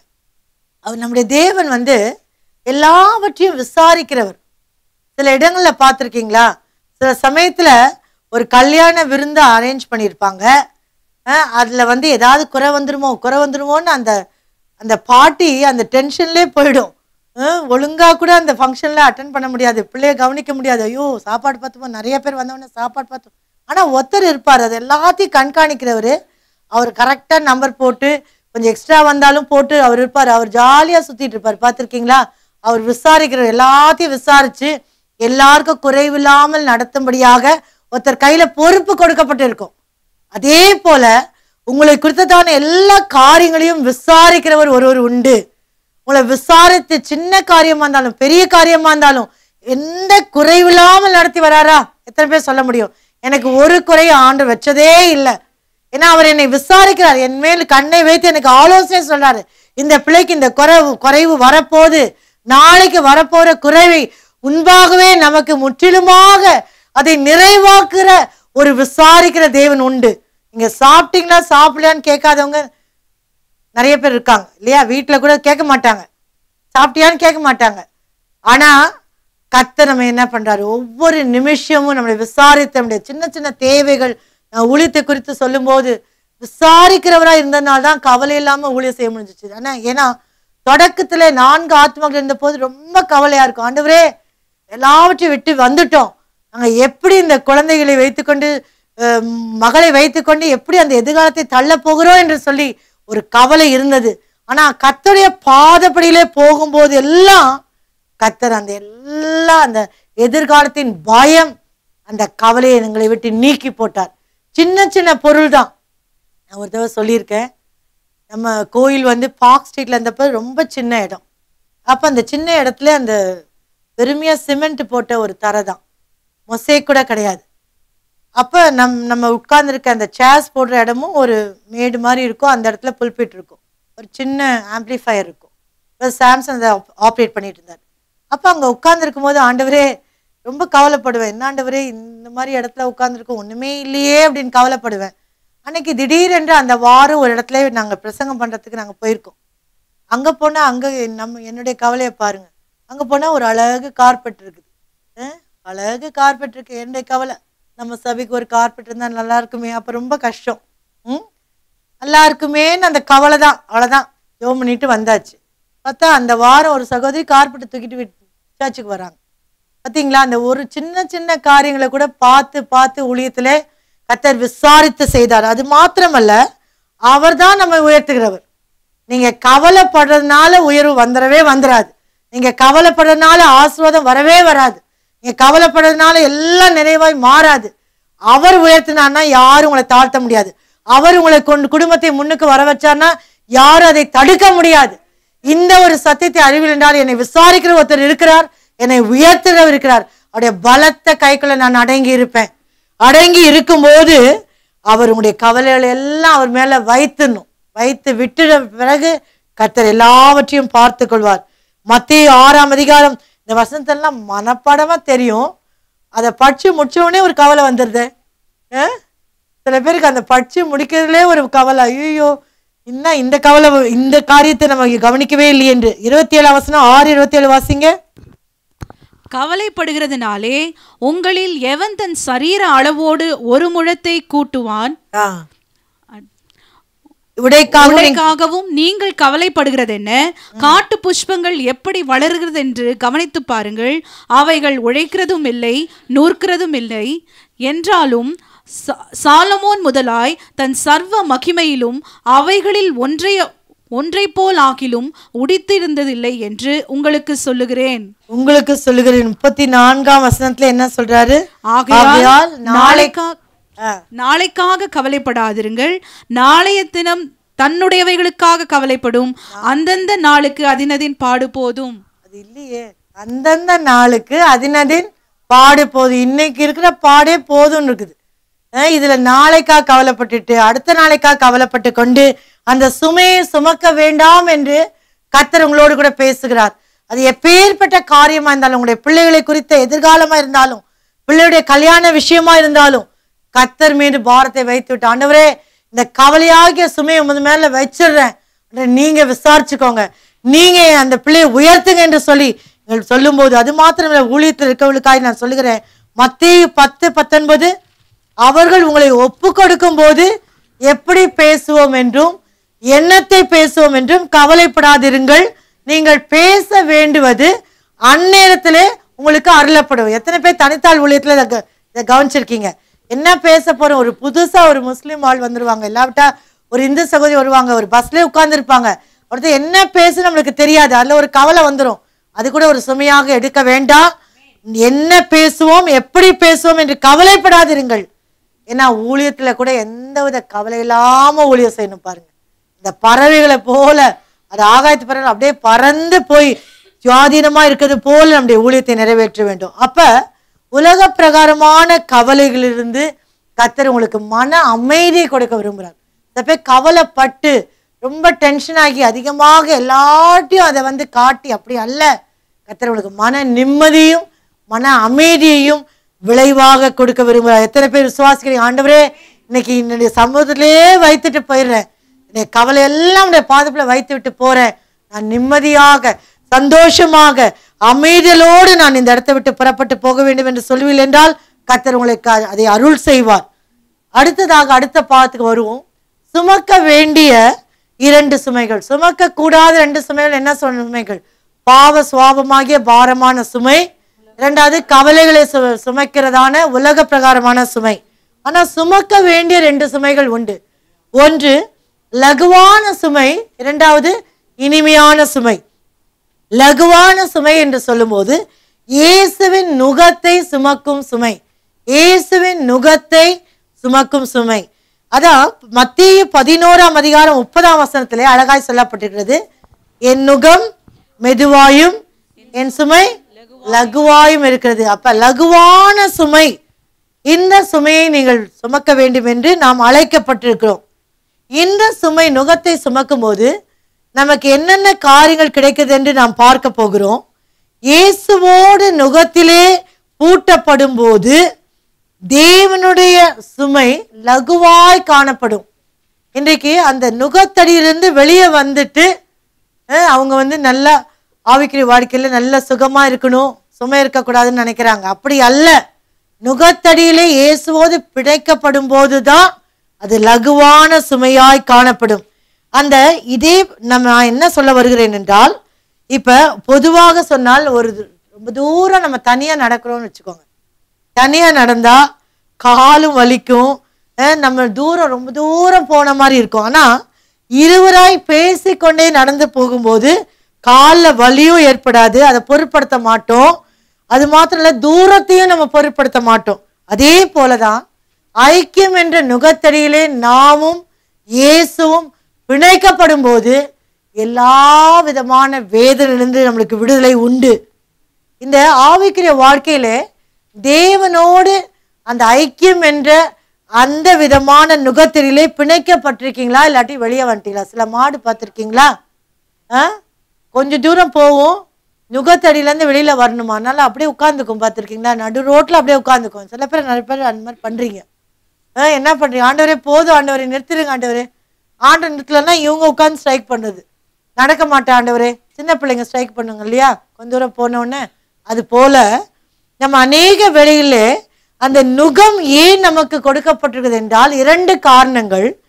அந்த நுகம் அவரோடு ஐக்கியம் கொள்வதற்காகவும் அவரிடத்திலிருந்து போதனை பெறுவதற்காக தான் கொடுக்கப்பட்டிருக்குது. அந்த நுகத்தடியிலே நாம் சேர்ந்து நடக்கும்போது ஒரு பெரிய பரஸ்பர அன்பையும் ஐக்கியத்தையும் நாம் பரிமாறிக்கொள்கிறோம். அது மாத்திரமல்ல, அநேக காரியங்களை அவர் நமக்கு போதனையாக கற்றுக் கொடுத்து கொண்டே வருவார். எத்தனை பேர் அதை உணர்ந்திருக்கேன்னு தெரியல. இயேசுவோடு இணைந்து செல்லும் போது அநேக காரியங்களை நமக்கு கற்றுக் கொடுக்கிறதுனாலே அந்த பலவிதமான அந்த தூரமும் நம்முடைய வேதனையும் முற்றிலும் மறந்து போகிறது. பொதுவாக ஒரு நுகத்தை நாம் ஏற்றுக்கொள்ளும் போது அதிலே வலி உண்டு. ஆனா இயேசுவின் நுகத்திலே ஐக்கியமும் போதனையும் இருப்பதால் நாம் வலியை உணர்வதில்லை. அதற்கு பதிலாக அந்த வசனம் சொல்வது இளைப்பாறுதல் உண்டாகும். அவருடைய நுகத்தடியில தான் இளைப்பாறுதல். இன்றைக்கு நாம் கர்த்தரிடத்தில் நாம் சொல்லுவோமா, கர்த்தாவே நீங்க உம்முடைய நுகத்தில் நான் பூட்டப்படும் போது எனக்கு நன்றாய் தெரியும் ஆண்டவர் நம்மை மெதுவாயும் கவனமாயும் அன்போடும் நடத்தி செல்வார். ஆகவே அவருடைய ஐக்கியத்தின் நிமித்தம் நுகத்தடியின் வலுவை நாம் உணர்வதில்லை. இன்னொன்னு சொல்லட்டா, அவர் 3/4 வெயிட்டை அவர் ஏத்துக்குவார். நுகத்தடியில அதிகமான பலுவை அவர் ஏற்றுக்கொள்கிறார். ஆகவேதான் அதனால்தான் சொல்றாரு, என் நுகம் உனக்கு லகுவா இருக்கும், என்னுடைய சுமை உனக்கு லகுவா இருக்கும். இயேசுவின் நுகம்னா என்ன? நுகத்தடியை குறித்து ஐக்கியம் என்று சொன்னேன். இயேசுவின் நுகம் என்றால் என்ன? இயேசுடைய பாரத்தையும் அவருடைய ஊழியத்தையும் ஆத்ம பாரத்தையும் சுமப்பதாக. எனக்கு ஒரு சகோதரி சொன்னாங்க, வந்து சண்டே ஈவினிங் வந்து என் இடத்துல பேசினாங்க. அங்கே வயநாட்டில் அப்படி நடந்திருக்கு சிஸ்டர். அது பயங்கரமாக எனக்கு எத்தனையோ பேர் இறந்து கொண்டு இருக்காங்க. எத்தனையோ அன்னைக்கு ஒரு இதை பார்த்தேன், ஒரு கை மாத்திரம் ஒரு வீட்டில் கிடச்சிருக்கு. அந்த கையை வச்சு அவங்க வந்து அதை அடக்கம் பண்ணுறாங்க. எப்படி இருந்திருக்கும்னு யோசிச்சு பாருங்க. அப்படியாக ஜனங்கள் அழிந்து கொண்டிருக்கும் போது அந்த ஆத்ம பாரம் நமக்கு இல்லை. இயேசுவின் நுகம் என்றால் இயேசுடைய பாரத்தையும் அவருடைய ஊழியத்தையும் ஆத்ம பாரத்தையும் சுமக்க வேண்டும். இன்னைக்கு ஆத்ம பாரம் இருக்குதா? நம்முடைய பாரங்களையும் நம்முடைய கவலைகளையும் நம்முடைய கஷ்டங்களையுமே சுமந்தே நமக்கு நேரம் போய்விட்டதே, நம்முடைய வாழ்நாட்கள் கழிந்து விட்டதே என்று சொல்லுகிறேன். நாம் இயேசுவின் பாடுகளை நாம் சுமக்க வேண்டும். இயேசுவின் நுகத்தடியை நாம் பாடுகளை ஏற்றுக்கொள்ளும் போதுதான், பாடுகளை சுமக்கும் போதுதான் இயேசுவின் நுகத்தை ஏற்றுக்கொள்கிறோம். ஆனால் தான் அவர் சொல்றார், என் நுகத்தை ஏற்றுக்கொள்ளுங்கள் என்று சொல்லிவிட்டுதான் என் நுகம் மெதுவாயும் என் சுமை லகுவாயும் இருக்கிறது இடத்தில் கற்றுக்கொள்ளுங்கன்னு சொல்றார். நானும் இந்த பயங்கரமான பாடின் வழியாய் போனேன், ஆனா ஒரு சாந்தத்தோடு காணப்பட்டேன். வையப்படும் போது நான் வையவில்லை, பதிலுக்கு பதில் நான் செய்யவில்லை. நான் என்னை தானே ஒப்பு கொடுத்தேன், பிதாவிசத்துக்கு என்னை ஒப்பு கொடுத்தேன், பாடுகளுக்கு என்னை ஒப்பு கொடுத்தேன். அதே போல நீ என்னுடைய நுகத்தை சுமப்பாயா என்று இன்றைக்கு கர்த்தர் சொல்கிறார். என்னுடைய சிலுவை நீ சுமப்பாயா? சிலுவை என்றால் அவருடைய ஆத்ம பாரம், அவருடைய எல்லா விதமான பாரங்களையும் அவருடைய ஜபாவையும் நம்ம ஆண்டவர் தந்து பெற்றுக்கொள்ள வேண்டும். அதனால்தான் பவுலப்போஸ்தலன் பிலிப்பியர் 3:10 பாடுகளின் ஐக்கியம் என்று சொல்றார். உங்க பாடுகள் எல்லாம் அந்த நுகம் வைக்கப்படும் போது கர்த்தர் நம்முடைய பாடுகளோடு நம்முடைய பாரத்தோடு அவர் ஐக்கியம் கொள்கிறார், நமக்கு உதவி செய்கிறாராம். ஒரு புதிய ஆத்ம பாரத்தை தந்து அந்த ஆத்மக்களை சந்திக்கும் போது அவர் நம்மோடு இருந்து அவளிடத்துல பேசும்படியாய் வைக்கிறார். இன்னைக்கு பாரம் இல்லையே, ஆத்ம பாரம் இல்லையே. ஆத்ம பாரம் இருந்தா தொழுவத்துல இல்லாத எத்தனையோ ஆடுகள் வெளியே இருக்குது. உங்களுடைய சொந்தக்காரர் எத்தனையோ பேர் ரட்சிக்கப்படாம இருக்கிறாங்களே. நம்ம என்ன செய்கிறோம்? இயேசுவின் நுகத்தை ஏன் ஏற்றுக்கொள்ளாமல் இருக்கிறோம்? அவருடைய பாடுகளின் ஐக்கியத்தை இன்னும் ஏன் அறியாமல் இருக்கிறோம்? ஆகவே 2 இளைப்பாறுதல்களை அதே வசனத்திலே வாசிக்கிறோம். 2 இளைப்பாறுதல். அவருடைய நுகத்தை நாம் சுமந்து செல்லும் போது கர்த்தர் நம்முடைய சரீரத்துக்கு இளைப்பாறுதல் கொடுக்கிறார், நம்முடைய ஆத்மாக்களுக்கு இளைப்பாறுதல் கொடுக்கிறார். ஹல்லேலூயா. அந்த நுகத்தடியிலே நாம் பிணைக்கப்படும் போது அந்த ஐக்கியமும் போதனையும் சேர்ந்து நமக்கு 2 விதமான இளைப்பாறுதலை கொடுக்கிறது. ஆண்டவரே, இன்றைக்கு ஆண்டவரத்துல கேளுங்க, உம்முடைய நுகத்தை நான் சுமக்க வேண்டும். ஆண்டவரே, கிறிஸ்துவின் நிமித்தம் வரும் உபத்திரங்களை நான் சுமக்க வேண்டும். சத்தியங்களுக்காக வரும், சத்தியத்திற்காக படும் பாடுகளை நான் சுமக்க வேண்டும். விசுவாசத்திற்காக வரும் துன்பங்களை நான் சுமக்க வேண்டும். விண்ணப்பத்தின் ஆவி எனக்கு தாரும். அந்த சமாரியா ஸ்ட்ரீட்டை உட்காந்து பேசுறப்ப எவ்வளோ ஒரு பயங்கரமான பகல் நேரத்துல அவர் எவ்வளோ நேரம் சம்பாஷணை வச்சு எப்படியாவது அந்த ஆத்மாவை ஏற்றுக்கொள்ள வேண்டும், இயேசுவை ஏற்றுக்கொள்ள வைக்கும்படியாக பேசுகிறார். என்ன ஆத்ம பாரம்! இன்றைக்கு அந்த ஆத்ம பாரம் உண்டா? ஒரு இந்து சகோதரியை பார்க்கும்போது, ரட்சிக்கப்படாத ஒரு நபரை பார்க்கும்போது, ஒரு காலத்திலே ஓடி ஓடி எல்லாரையும் சபைக்கு கொண்டு வந்தோம், கூட்டங்களுக்கு கொண்டு வந்தோம். அந்த ஆத்ம பாரம் இல்லையே. இன்னைக்கு ஆண்டவர் உங்களிடத்திலே பேசுகிறார். ஹல்லேலூயா. இயேசுவின் நுகத்தை சுமப்பது என்றால் நாம் அவருக்காகவும் அவருக்குள்ளாகவும் வாழ்வதாகும். அவருக்காகவே வாழணும், அவருக்குள்ளாகவும் நம்ம வாழணும். எத்தனை பேருக்கு ஒப்பு கொடுக்க முடியும்? ஆண்டவரே, என் நுகத்தை நான் சுமக்க எத்தனையோ காரியங்களை நான் சுமந்து நான் அதிகமாக வேதனைப்பட்டது உண்டு. ஆனா இன்னைக்கு நான் ஒரு தீர்மானம் எடுக்கிறேன், உம்முடைய நுகத்தை நான் என் தோள் மேல் ஏற்றுக்கொள்கிறேன். அது மாத்திரமல்ல, அதை சுமக்க இயற்கைக்கு அப்பாற்பட்ட பலத்தை தருகிறார். அந்த நுகத்தை சுமக்க இயேசுவின் நுகமானது காரியங்களை இயேசுவின் கண்ணோட்டத்திலிருந்து காண உதவுகிறது, அவரை போல செயல்பட வைக்கிறது, அவரை போல சிந்திக்க வைக்கிறது, அவரை போல ஊழியம் செய்ய வைக்கிறது. அதுதான் இயேசுவின் நுகம். அவருடைய காரியம் என்ன? அவர் ஊழியம் செய்யும்படியாகவும் தன்னுடைய ஜீவனை கொடுக்கும்படியாகவும் வந்தார். அதே போல நாமும் நம் ஜீவனை பணயம் வைத்து அவருக்காக ஊழியம் செய்ய வேண்டும். எனக்கு அடிக்கடியாக ஊழியத்துக்கு வந்த புதுசுல ஒரு வசனம் அடிக்கடியாய் வரும், என் நிமித்தம் நீங்கள் கொலை செய்யப்படுவீர்கள்னு எனக்கு தனிப்பட்ட ரீதியில் வசனம் வரும். அப்ப நான் நினைப்பேன், ஒருவேளை ரத்த சாட்சியாய் மறிக்கதா இருந்தா கூட என்னை ஒப்பு கொடுக்குறேன் என்று சொல்லி தான் ஊழியத்துக்கு வந்தேன். ஜீவனை பணயம் வைத்து தான் நம்ம என்ன பண்ண வேண்டும்? ஊழியர் செய்ய வேண்டும். ஏனென்றால் அது இயேசுவின் நுகம். அவர் தம்முடைய ஜீவனை கடைசி சொட்டு ரத்தம் வரைக்கும் சிந்தி என்னை கேட்ட அந்த 3 ஆண்டுகள் செய்த ஊழியத்தை காட்டிலும் அவருடைய ஊழியத்தின் நிறைவு கல்வாரி சிலுவையில தான் அது முடிவு பெற்றது. ஹல்லேலூயா. எல்லாம் முடிந்தது என்று சொன்னது என்ன தெரியுமா? கர்த்தருடைய தேவனுடைய சுத்தம் முடிந்து விட்டது. நான் செய்த ஊழியம் முடிந்து விட்டது. சாத்தானுடைய எல்லா காரியங்களும் முடிந்து விட்டது. எல்லாம் முடிந்து விட்டது. அந்த கடைசி நேரத்திலே கல்வாரி சிலுவையிலே மரிக்கும் போதுதான் அவருடைய ஊழியம் பூரணப்பட்டது. அதனால்தான் இன்றைக்கு அப்படியாக தியாகம் செய்து உங்களை ஊழியத்துக்கு ஒப்பு கொடுக்க முடியுமா? வேதத்திலே ஒரு சில ஸ்திரீகள் கிறிஸ்துவின் நுகத்தை சுமந்து செயல்பட்டால் நான் என்ன சொல்கிறேன் என்றால் 2 விதமாக நுகத்தை சுமக்கலாம். ஊழியம் செய்வதிலே கிறிஸ்துவுக்காக ஆஸ்திகளால் ஊழியம் செய்யலாம், இன்னொன்று சரீரத்தின் மூலமாய் ஊழியம் செய்யலாம். லூக்கா 8ஆம் அதிகாரம் 3ஆம் வசனத்திலே, லூக்கா 8:3 வாசிங்க. ஏரோதின் காரியக்காரனான கூசாவின் மனைவியாகிய யோவன்னாலும் சூசன்னாலும் தங்கள் ஆஸ்திகளால் அவருக்கு ஊழியம் செய்து கொண்டு வந்த மற்ற அநேக ஸ்திரீகளும் அவருடனே இருந்தார்கள்.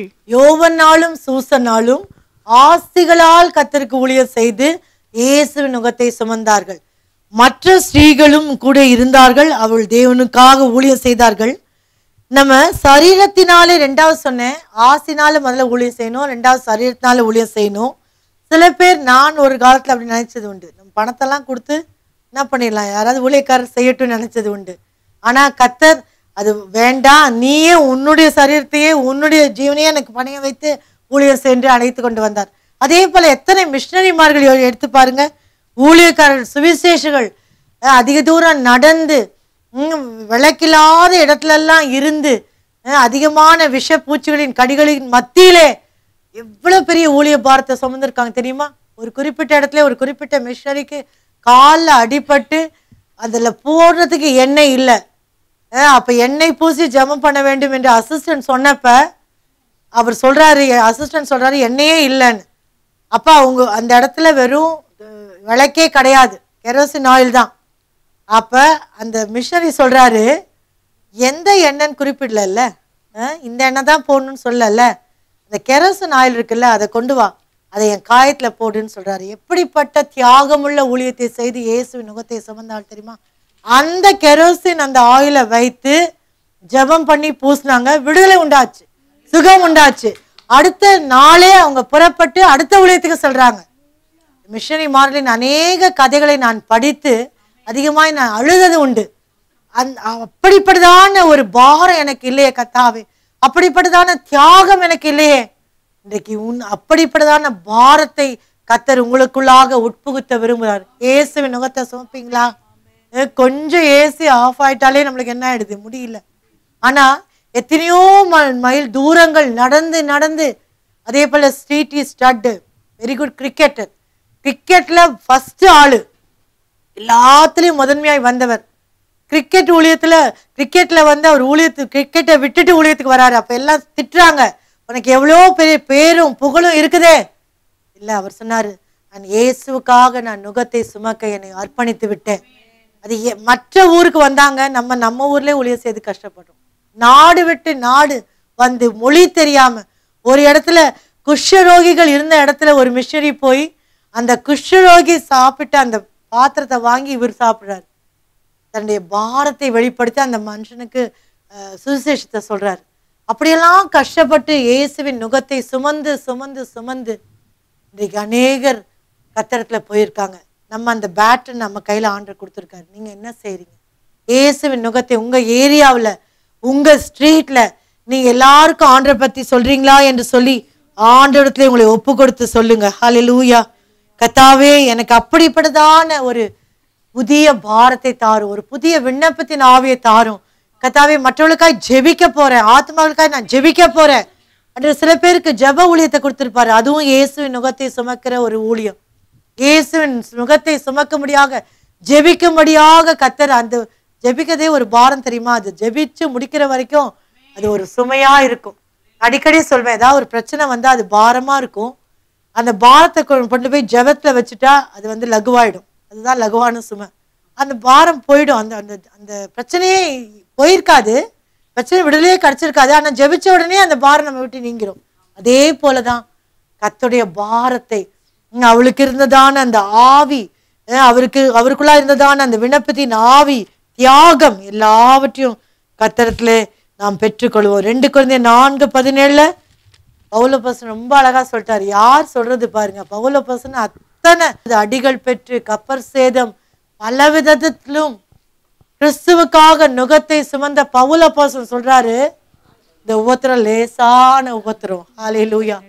நம்மளுக்கு ஒரு சின்ன ஒரு கஷ்டம் நம்ம மனவூருக்கு நடந்திருக்கும். எத்தனை பேர் வந்திருக்கீங்க மனவூர் ஊழியத்துக்கு? நிறைய பேர் நடந்து போயிருக்கோம்.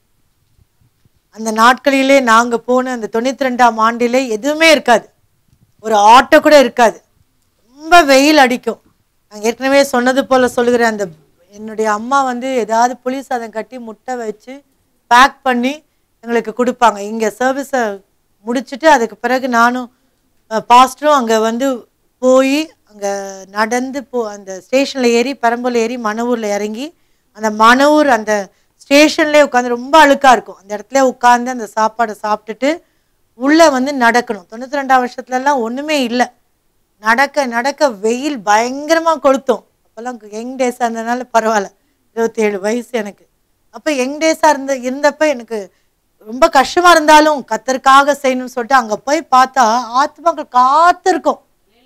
இந்த கிறிஸ்மஸ் ஒவ்வொன்றுத்துக்கும் நம்ம போவோம் இல்லையா, அநேகம் வந்திருக்கீங்க. சில பேர் அந்த டைமில் ஆட்டோ கிடைக்கலன்னா நடந்து கூட வருவாங்க. எதற்காக? இயேசுவின் நுகத்தை சுமக்க வேண்டும், யாராவது ஒருத்தர் சுவிசேஷத்தை அறிந்து கொள்ள வேண்டுமே, யாராவது ஒருவர் ரட்சிக்கப்பட வேண்டுமே என்று சொல்லி நாம் செய்த தியாகங்கள் ஒரு நாளும் வீண் போகாது. அது எதை கொண்டு வரும்? அந்த லேசான உபத்திரம் நித்திய கன மகிமையை கொண்டு வரும். ஹல்லேலூயா. இம்மையிலே நமக்கு பலவிதமான பாடுகள் உண்டு. அந்த பாடுகளின் மத்தியிலே கிருபை பெற்று பெற்று நம்ம இயேசு நுகத்தை தொடர்ந்து சுமக்கும் போது மறுமையிலே நமக்காக மகிமை காத்திருக்குது. கர்த்தர் நீ என்ன கொண்டு வந்தன்னு கேட்க மாட்டாரு, எத்தனை ஆத்துமாக்களை கொண்டு வந்தன்னு கேட்பாரு. ஹல்லேலூயா. அதான் ஒரு பாட்டு உண்டு, வெறுமையான கைகளோடு நான் எப்படி அப்பா வந்து பார்ப்பேன், எப்படி நான் உன்னுடைய வெறுமையான கைகளோடு வருவேன் என்று சொல்லி ஒரு பாடல் உண்டு. I will not come to your presence with empty handed. நீங்கள் இன்னைக்கு உங்களை ஆராய்ந்து பாருங்க. எல்லா மற்ற பிரச்சனைகளுக்காக கவலைகளுக்காக அழுதது போராடினது போதும். இன்றைக்கு ஆத்துமாக்களுக்காக அழுகிறதான ஒரு புதிய விண்ணப்பத்தின் ஆவியை பெற்றுக்கொள்வோம். 2 தீமோத்தேயு 2:12 அருமையான வசனம். 2 தீமோத்தேயு 2ஆம் அதிகாரம் 12ஆம் வசனம். அவரோடே கூட பாடுகளை சகித்தோமானால் அவரோடே கூட ஆளுகையும் செய்வோம். நமக்கு அது போதும், அவரோடே கூட ஆளுகையும் செய்வோம். என்ன கேட்டா 1000 வருட அரசாட்சி நம்ம எல்லாம் மந்திரிமாரா இருக்கோம். எத்தனை பேருக்கு ஆசை அப்படி? இப்ப பாடுபடுறது கஷ்டமா இருந்தா அப்புறம் எங்க ஆட்சி செய்யறது? நம்ம ஊர் ஆட்சிலாம் வேற ஆட்சி எப்போ வேணா கவிழும். ஆனா நம்முடைய ஆண்டவர் வந்து ஒரு அரசாட்சி செய்ய போறாரு. எத்தனை வருஷம்? 1000 வருஷம் அரசாட்சி. இப்போ நல்லா தான் ஒரு பாஸ்டர் எங்களுக்கு பாஸ்டர்ஸ் மீட்டிங்ல ஒரு தடவை சொன்னார், நல்லா பெரிய பெரிய என்ன சொல்றது பில்டிங் எல்லாம் பார்த்துக்க வச்சுக்கோங்க, அங்கெல்லாம் நம்ம வந்து உட்கார்ந்து நம்ம எல்லாம் என்ன பண்ண போறோம், சுதந்திரித்து நம்ம எல்லாம் அரசாள போறோம். அப்ப அதற்கு பாடுகள் தேவை. இந்த உலகத்திலே நாம் பாடுகளை அனுபவித்தால் நம் வருகிற அரசாட்சியிலே நாம் ஆளுகை செய்ய போகிறோம். ஹல்லேலூயா. அடுத்ததாக சுமக்க வேண்டிய சுமைகளே முதலாவதாக லகுவான சுமை சொன்னேன். இரண்டாவதாக இனிமையான சுமை. இனிமையான சுமை இது என்னவென்றால் இயேசுவின் பிரசன்னத்தை சுமக்கும் சுமை. நான் முதலாவது என்ன சொன்னேன்? லகுவான சுமைன்னா என்ன சொன்னேன்? இயேசுடைய நுகத்தை சுமக்கும் சுமை. அது லகுவானது, லேசான உபத்திரம். ஆனா இது வந்து இனிமையான சுமை, இயேசுவின் பிரசன்னத்தை சுமக்கிற சுமை. இது இயேசுவின் பிரசன்னத்தை சுமக்கிற சுமை என்று சொல்லும்போது நாம் ஒரு சில கேரக்டர்ஸ், பைபிள் கேரக்டர்ஸ் நம்ம பார்க்க போகிறோம். அதுல வந்து இயேசுவின் தாயாகிய மரியாள், லூக்கா 1ஆம் அதிகாரம் 31ஆம் வசனத்தை வாசிங்க. அது ஒரு சுமை. இயேசுவின் பிரசன்னத்தை அவள் சுமந்தாள், கருவிலே சுமந்தாள். அது ஒரு இனிமையான சுமை என்று சொல்லுகிறேன். வாசிங்க. இதோ நீ கர்ப்பவதியாகி ஒரு குமாரனை பெறுவாய், அவருக்கு இயேசு என்று பெயரிடுவாயாக. அவளுக்கு பலவிதமான நிந்தைகள் அவமானங்கள் வந்ததுனால எப்படியாவது இந்த காரியத்திலிருந்து வழி விலக வேண்டும் என்று சொல்லி அந்த தூதன் சொன்ன வாழ்த்துதல் அவளை கலங்கடித்தது. ஆனாலும் அவள் தன்னை ஒப்பு கொடுத்து தேவ சித்தம் செய்வேன் என்று ஒப்பு கொடுத்த போது, அந்த பரிசுத்த ஆவியானவர் அவள் மேல் நிழலிட்ட போது அவள் கர்ப்பவதியாகி அது ஒரு இனிமையான சுமையாய் மாறியது. எத்தனை பேர் இன்றைக்கு சொல்ல முடியும், இயேசுவின் பிரசனத்தை இயேசு என்று பெயரிடுவாயாக என்று சொல்லும் போது இயேசுவையே கற்பம் தரித்தாள். பரிசுத்த ஆவியினால இயேசுவையே கற்பம் தரித்தாள் என்று சொல்லும் போது, இன்றைக்கு நான் உங்களுக்கு சொல்றது என்னன்னா, இயேசுவின் பிரசனத்தை உங்கள் உள்ளத்திலே சுமக்க உங்களுக்கு ஆயத்தமா? இயேசுவின் பிரசனத்தை சுமக்க ஆயத்தமா? எங்கு சென்றாலும், எந்த இடத்திலும், ஆபீஸ்ல இருந்தாலும், வேலையில இருந்தாலும் இயேசுவின் பிரசனத்தை சுமக்க நீங்க ஆயத்தமா இருக்கிறீங்களா? இந்த இடத்துல அவள் தன்னுடைய எல்லா காரியங்களையும் தன்னுடைய சுய சித்தத்தை மறுத்து தேவ சித்தத்துக்கு ஒப்பு கொடுத்த போதுதான் பரிசுத்த ஆவியானவர் அவள் மீது என்ன பண்ணாரு? நிழலிட்டார். அவளுக்குள்ளாக ஒரு கற்பத்திலே ஒரு கரு உண்டாகி அது ஒரு இனிமையான சுமை. என்ன சுமைன்னா, இனிமையான சுமை எப்படின்னா, என் மூலமாக ரட்சகர் இந்த உலகத்துக்கு பிறக்க போகிறார் என்கிறதான ஒரு இனிமையான சுமையை அவள் சுமந்து கொண்டு வந்தாள். இன்றைக்கு அதே போல ஆசாரியரின் சுமையும் இனிமையான சுமை. ஏனென்றால் ஆசாரியர்கள் அந்த உடன்படிக்கை பெட்டியை சுமக்கிற சுமை அது பயங்கரமான வெயிட் இல்லையா? உடன்படிக்கை பெட்டியை பற்றி நிறைய பார்க்குறோம். ஆனால் அந்த சுமையை அவர் இனிமையான சுமையாய் ஏற்றுக்கொண்டாள். ஏனென்றால் உடன்படிக்கை பெட்டி தேவனுடைய பிரசனத்தை குறிக்கிறது. இன்றைக்கு அந்த உடன்படிக்கை பெட்டியாகிய தேவனுடைய பிரசனத்தை ஆசாரியர்களாகிய நாம் சுமக்க வேண்டும். யோசுவா 4:9 யோர்தானின் நடுவிலும், யோர்தான் நடுவில் அதை சுமந்துட்டு போறாங்க. சாதாரண சமவெளியிலே ஒரு உடன்படிக்கை பெட்டியை சுமக்கிறதே கஷ்டம். யோர்தான் நதியின் நடுவிலும், அந்த வசனத்தை வாசிங்க, யோசுவா 4:9. யோர்தானின் நடுவிலும் உடன்படிக்கை பெட்டியை சுமந்த ஆசாரியரின் கால்கள் நின்ற இடத்திலே யோசுவா 12 கற்களை நாட்டினான். யோசுவா அந்த 12 கற்களை போய் நாட்ட வேண்டும். சாட்சிக்காக இந்த 12 கற்களை யோர்தானின் நடுவிலே நாட்ட வேண்டும். அதற்காக இந்த ஆசாரியர் உடன்படிக்கையை சுமந்து அந்த யோர்தானுடைய நின்ற அந்த எந்த இடம், யோர்தானின் நடுவிலே போய் நிற்கிறார்கள். அப்ப தேவனுடைய பெட்டியாகிய உடன்படிக்கை பெட்டியாகிய தேவனுடைய சமூகத்தை சுமக்கிற ஒரு பழக்கம் உங்களுக்கு இருக்குதா? உபாகம் 10:8 அக்காலத்திலே கர்த்தருடைய உடன்படிக்கை பெட்டியை சுமப்பதற்கும் இந்நாள் வரைக்கும் நடந்து வருவது போல, உபாகம் 10:8 கர்த்தருடைய சந்நிதியிலே நின்று ஆராதனை செய்வதற்கும் அவர் நாமத்தை கொண்டு ஆசீர்வதிப்பதற்கும் கர்த்தர் லேவியின் கோத்திரத்தை பிரித்தெடுத்திருக்கிறாராம். இன்னைக்கு எத்தனை பேர் சொல்ல முடியும், நம்ம எல்லாம் லேவியின் கோத்திரம் இல்லையா? வெறும் ஊழியக்காரர் மாத்திரம் அல்ல. எதற்காக அங்க உங்களுடைய எதற்காக உங்களை பிரித்தெடுக்கிறார் என்ற நோக்கத்தை பாருங்க. உடன்படிக்கை பெட்டியை சுமக்க வேண்டும்.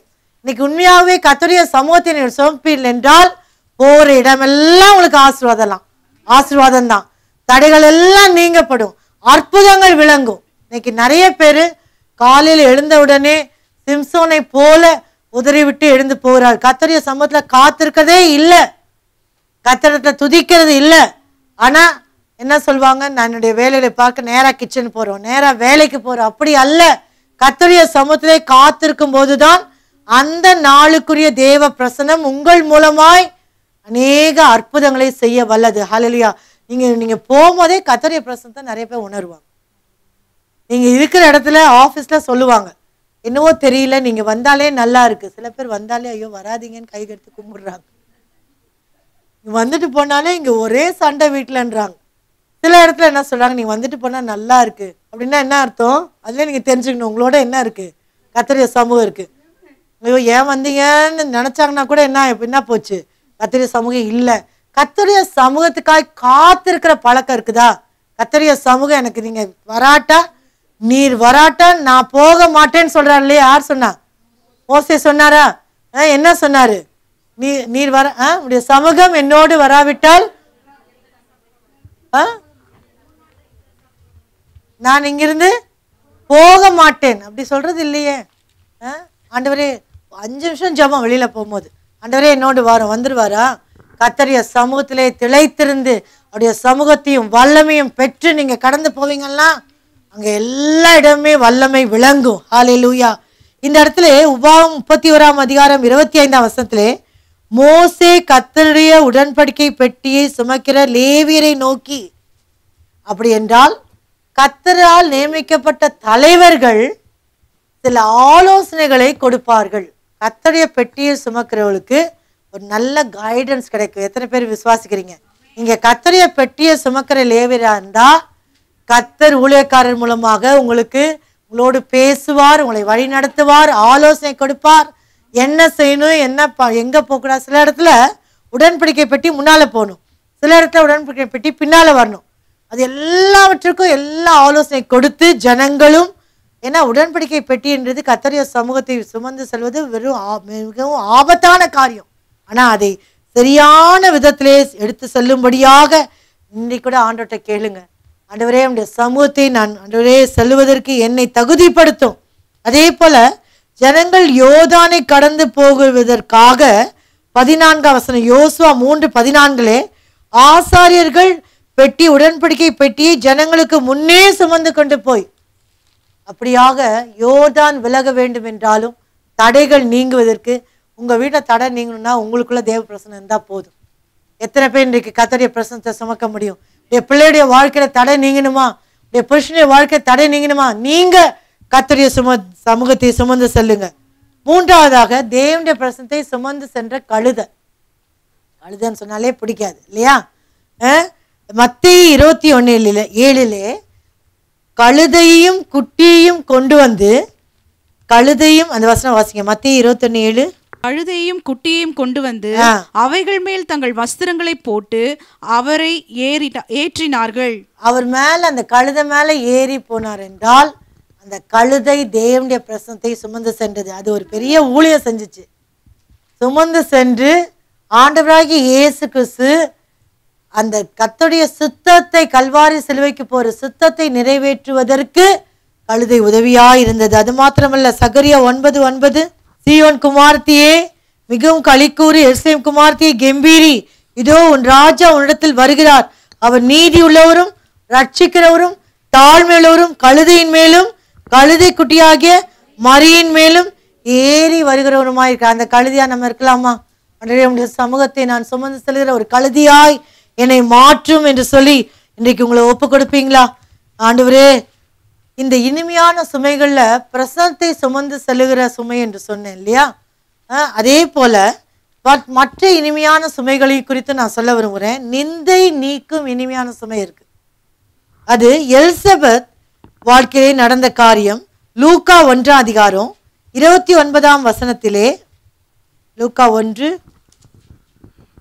லூக்கா 1:24 அந்நாட்களுக்கு பின்பு அவன் மனைவியாகி எலிசபெத் கர்ப்பவதியாகி ஜனங்களுக்குள்ளே எனக்கு உண்டாயிருந்த நிந்தியை நீக்கும்படியாக கர்த்தர் இந்த நாட்களே கடாட்சம் வைத்தார். நிந்தையை நீக்குகிறதான இனிமையான சுமை. ஒருவேளை ஒரு நிந்தை வழியா போறீங்களா? கர்த்தர் அந்த நிந்தைக்கு பதிலாக தேவன் ஒரு இனிமையான சுமையை உங்களுக்காக வைத்திருக்கிறார். ஒரு ஆஸ்வாத்தை வைத்திருக்கிறார், ஒரு கருவை வைத்திருக்கிறார், ஒரு பிள்ளைய வச்சிருக்கிறாரு. அது ஒரு பிள்ளை ஃபார்ம்ல இருக்கலாம், இல்லாவிட்டால் ஒரு ஆஸ்வாத்தின் வடிவில் இருக்கலாம். நிந்தை தான் என் வாழ்க்கையில இருக்குதுன்றீங்க, அந்த நிந்தையை எடுத்து போட்டுட்டு எங்க கொண்டு வருவார் அவரு? நிந்தை புரட்டி போடுகிற ஒரு இடத்துக்கு கொண்டு வந்து கர்த்தர் ஆசீர்வாதத்தால் உங்களை நிரப்ப போகிறார். அதுல எபிரேயர் 12:2 ஆண்டவராகிய இயேசு கிறிஸ்து பாவங்களை சுமந்த இனிமையான சுமை, நம்முடைய பாவங்களை எல்லாம் அவருடைய மேல வச்சு அவர் கல்வாரி சிலுவைக்காக போகும்போது அதை ரொம்ப சந்தோஷமா ஏற்றுக்கிட்டாராம். எபிரேயர் 12:2 அவர் தமக்கு முன் வைத்திருந்த சந்தோஷத்தின் பொருட்டு அவமானத்தை எண்ணாமல் சிலுவையை சகித்து தேவனுடைய சிங்காசனம் வலது பாசி விட்டு அவர் பாவ பாரத்தை ஒரு இனிமையான சுமையாய் சுமந்து கொண்டு போனார். ஏனென்றால் அவருக்கு முன்பாக என்ன சந்தோஷம் என்றால், என்னுடைய பிள்ளைகள் ரட்சிக்கப்பட போகிறார்கள், இந்த கல்வாரி சிலுவையினால் ஒரு ரட்சிப்பு உண்டாக போகிறது, மீட்பு உண்டு என்று நினைத்தார். மூன்றாவது சுமை என்னன்னா, இனிமையான சுமை என்னன்னா, ஆசீர்வாதமாகி இனிமையான சுமை. இதை தாங்கவே முடியாது. நெகேமியாவின் நாட்களிலே அநேக அத்திப்பழம், திராட்சை ரசம் இதெல்லாவற்றையும் சுமையா கொண்டு வருவாங்களாம். நெகேமியா 13:15 அவங்க ஓய்வு நாளில் கொண்டு போகக்கூடாது, அந்த பாயிண்ட்ல தான் அந்த வசனம் சொல்லப்பட்டிருக்குது. ஆனால் நான் சொல்ல வருகிற காரியம் என்னவென்றால், எதெல்லாம் வந்து அவங்க வந்து ஆசீர்வாதமாய் ஒரு சுமையாய் சுமந்து கொண்டு போனாங்க. சில தானிய பொதிகளையும் நெகேமியா 13:15 கழுதையின் மேல் ஏற்றி கொண்டு வருகிறதையும், திராட்சரசம், திராட்சைப்பழம், அத்திப்பழம் முதலானவைகளில் பற்பல சுமைகள், பற்பல ஆசீர்வாதத்தின் சுமைகள், திராட்சரசம், திராட்சைப்பழம், யார் யாரெல்லாம் ஆசீர்வாதத்தை தாங்கவே முடியல ஆண்டவரே, ஒரு இனிமையான சுமையா இருக்குன்னு சொல்றவங்க இருக்கிறீங்களா? வாரமா இருந்துச்சு, வேலையே இல்லாம இருந்துச்சு, இப்ப என்ன கர்த்தர் எனக்கு இப்ப வேலைக்கு போனா நிறைய வேலை, ஆனா அது ஒரு இனிமையான சுமையா இருக்கு. ஏன்னா நமக்கு அதற்கேற்ற நம்முடைய வாஞ்சைகள் நிறைவேறுகிறது இல்லையா? அதே போல கர்த்தர் இன்னைக்கு ஆசீர்வாதத்தின் சுமை என்கிறதான ஒரு இனிமையான சுமையை உங்களுக்கு கொடுத்துருக்காங்க. அதுக்காக கர்த்தருக்கு நன்றி செலுத்துவோம். இது எல்லாவற்றிலும் விளைவு என்னன்னா கனம். எப்படியாக மரியாள் அந்த தேவனுடைய பிரசன்னத்தை சுமந்த போது, இயேசு என்கிறதான கருவை சுமந்த போது ஒரு கனம் பெற்றாள், ஸ்திரீகளில் பாக்கியவதியாய் மாறினாள். அதே போல நீங்களும் இயேசுவின் பிரசன்னத்தை சுமந்து சென்றீங்கன்னா உங்களுடைய முக ரூபத்தை யாரும் பார்க்க மாட்டாங்க, உங்களுக்குள்ள இருக்க அபிஷேகத்தை தான் பார்ப்பாங்க, உங்களுக்குள்ள இருக்க பிரசன்னத்தை தான் பார்ப்பாங்க. அது அநேக நேரங்களிலே நான் உணர்ந்தது உண்டு. நாங்கள் சிறு வயதிலே நாங்கள் வாலிப காலத்தில் நாங்கள் ஊழியர் செய்த தொடக்க நாட்களிலே ரொம்ப சின்ன 30 வயசு இருக்கிற டைமில் 50 வயசு 60 வயசு ஆட்கள் வந்து உட்கார்ந்துருக்கும் போது எங்களுக்கு ஒரு மாதிரி இருக்கும், எப்படிடா உங்களுக்கு ஊழியம் செய்கிறது என்று சொல்லி. ஆனாலும் கர்த்தர் பயன்படுத்தி அதன் மூலமாய் கர்த்தர் அநேகருக்கு அது இனிமையான சுமையாய் மாற்றி கொடுத்தார். கர்த்தருடைய சமூகத்தை சுமந்து சொல்றப்ப கனப்படுத்துவாங்க. அந்த கனம் ஒரு தனி கனம். அந்த கனத்துக்காக நம்ம ஊழியம் செய்யறதில்லை, என்னை கனப்படுத்துவதை நான் என்ன பண்ணுவேன், கனப்படுத்துவேன். அதனால ஊழியத்தை செய்ய முடியாது, இல்லாவிட்டால் கர்த்தருடைய சமூகத்தை சுமந்து செல்கிற ஒரு கழுதியா நம்ம மாறுவோமா? எல்லாரும் கண்களை மூடுவோம். ஆவியான நம் உள்ளத்திலே திட்டவட்டமாய் பேசி இருக்கிறார். சுமக்க கூடாத 2 சுமைகள், இன்றைக்கு எல்லாரும் எழுந்து நிற்போம். சுமக்க கூடாத 2 சுமைகள் எங்கே வச்சுட்டு போறேன்ப்பா, ஒரு மன்னிக்காத ஒரு பாரத்தை சுமந்துட்டு இருக்கேன் கர்த்தாவே, அப்பா அவளோடு நான் சண்டை போட்டு அந்த பாரத்தை சுமந்து கொண்டிருக்கேன், பாவ சுவாபம் சுமையை சுமந்துட்டு இருக்கேன். அன்றைய கல்வாரி சிலுவையிலே என்னுடைய ரோகங்களை மாத்திரமல்ல என்னுடைய எல்லா பாவனை சுமந்து தீர்த்து விட்டீர், ஆனாலும் நான் அநேக பாவபாரமான சுமைகளை சுமந்து கொண்டிருக்கிறேன், எனக்கு இறங்கும் அப்பா. இளைய குமாரனை போல கர்த்தருடைய ஐக்கியத்தை விட்டு, ஹல்லேலூயா, நான் ஆண்டவரே விட்டு போய் கர்த்தாவே உடைய ஐக்கியத்தை இழந்த ஒரு சுமையை சுமந்துட்டு இருக்கேன்ப்பா. கர்த்தருடைய வீட்டை விட்டு போன சுமையை சுமந்துட்டு இருக்கேன், ஆண்டவரே எனக்கு இறங்கும் என்று சொல்லுவீங்களா? ஆண்டவரே, அந்த பாவபாரமான சுமையிலிருந்து எனக்கு விடுதலை தேவை. 2வதாக சுமக்க கூடாத சுமை என்ன என்று நான் சொன்னேன், கவலையாகிய சுமை. உலக பிரகாரமான எல்லா விதமான சுமைகளையும் எனக்கு இறக்கி வச்சிருங்க. அதனால நமக்கு எந்த விதத்திலும் பிரயோஜனம் இல்லை. அந்த சுமையை, கவலை என்கிற சுமையை சுமப்பதினால உடைய சரீரம் பாதிக்கப்படுகிறது, உங்களுடைய மனது பாதிக்கப்படுகிறது, உடைய ஆவிக்குரிய ஜீவியம் பாதிக்கப்படுது, உங்களால் ஜெபிக்க முடியல. இன்னைக்கு சொல்லுங்க, அது சாத்தானுடைய தந்திரம். கவலை என்கிற சுமையை சுமத்தி ஜெபிக்க கூடாதபடிக்கு, துதிக்க கூடாதபடிக்கு சத்துரு தடை போட்டிருக்கிறான். இன்னைக்கு சொல்லுங்க, அந்த சுமையை இறக்கி வைக்கிறேன். என் தேவன் யார் என்று எனக்கு தெரியும், அவர் என்னை விசாரிக்கிறவர், எல்லா காரியங்களும் அவர் பார்த்து கொள்வார். யெகோவா ஈரா இருக்கிறார், எனக்கு போதுமானவர். அவர் என்னை விசாரிக்கிறதுனால நான் கவலைப்பட வேண்டிய அவசியம் இல்லை. அவர் என்னை உயர்த்த போகிறார், என்னுடைய பிள்ளைகளை உயர்த்த போகிறார். பிள்ளையுடைய எதிர்காலத்தை குறித்து அநேக தாய்மார்கள் கண்ணீர் விடுகிறார்கள். என்னத்துல வந்து ஜெபிக்க வருவாங்க, கண்ணீர் தான் வரும். நான் என்ன பண்ணுவேன், இந்த பிள்ளை சரியா படிக்க மாட்டேங்குது, இந்த பிள்ளைக்கு சரியான வேலை இல்லை, இந்த பிள்ளைக்கு சரியான மாப்பிள்ளை அமைய மாட்டேங்குது, பெண் அமைய மாட்டேங்குது, நான் என்ன செய்வேன், நல்லா முடியல என்று சொல்லி வருவார்கள். சுமையோடு வருவார்கள், கவலைப்பட்டு வருவார்கள். ஆனா இன்றைக்கு உங்களிடத்துல ஆவியானவர் பேசுகிறார், அந்த கவலை என்ற சுமையை என்னிடத்துல வச்சிரு மகளே, நான் உன்னை விசாரிப்பேன். நான் உன்னை விசாரிக்கிறது மாத்திரமல்ல, உன்னையும் உன்னுடைய குடும்பத்தையும் நான் உயர்த்துவேன். ஹல்லேலூயா. எந்த காரியத்துக்காய் கவலைப்பட்டாயோ, எந்த நபருக்காய் நீ கவலைப்பட்டாயோ, அந்த கவலையை நீ நிறுத்தும் போதுதான் நான் கிரியை செய்வேன். அந்த கவலையிலிருந்து அந்த சுமையை நீ இறக்கி வைக்கும் போதுதான் நான் உனக்காக கிரியை செய்வேன் என்று கர்த்தர் சொல்றார். பிள்ளையுடைய காரியத்தை என் மீது சாட்டி விடு, விதைகளுடைய பிள்ளைகளை என்னிடத்திலே ஒப்புக்கொடுங்கள் என்று வசனம் சொல்லுகிறது. எல்லாருடைய பாரங்களையும் சுமக்கிற அவர் சுமை தாங்கியாய் ஆண்டவராகிய இயேசு கிறிஸ்து இருக்கிறார். அவர் உங்களுடைய சுமை தாங்கி உங்களுடைய கவலைகளை அவர் மேல வச்சிருங்க. நீங்க சுமந்து சுமந்து கால்கள் தள்ளாடி முடியாமல் போகிற ஒரு சூழ்நிலை வராதபடிக்கு கர்த்தாவே உம்மை நம்புகிறப்பா, நம்பி உங்க கரத்துல எல்லாவற்றையும் கொடுக்கிறேன் என்று சொல்லுங்க. ஒப்பு கொடுங்க.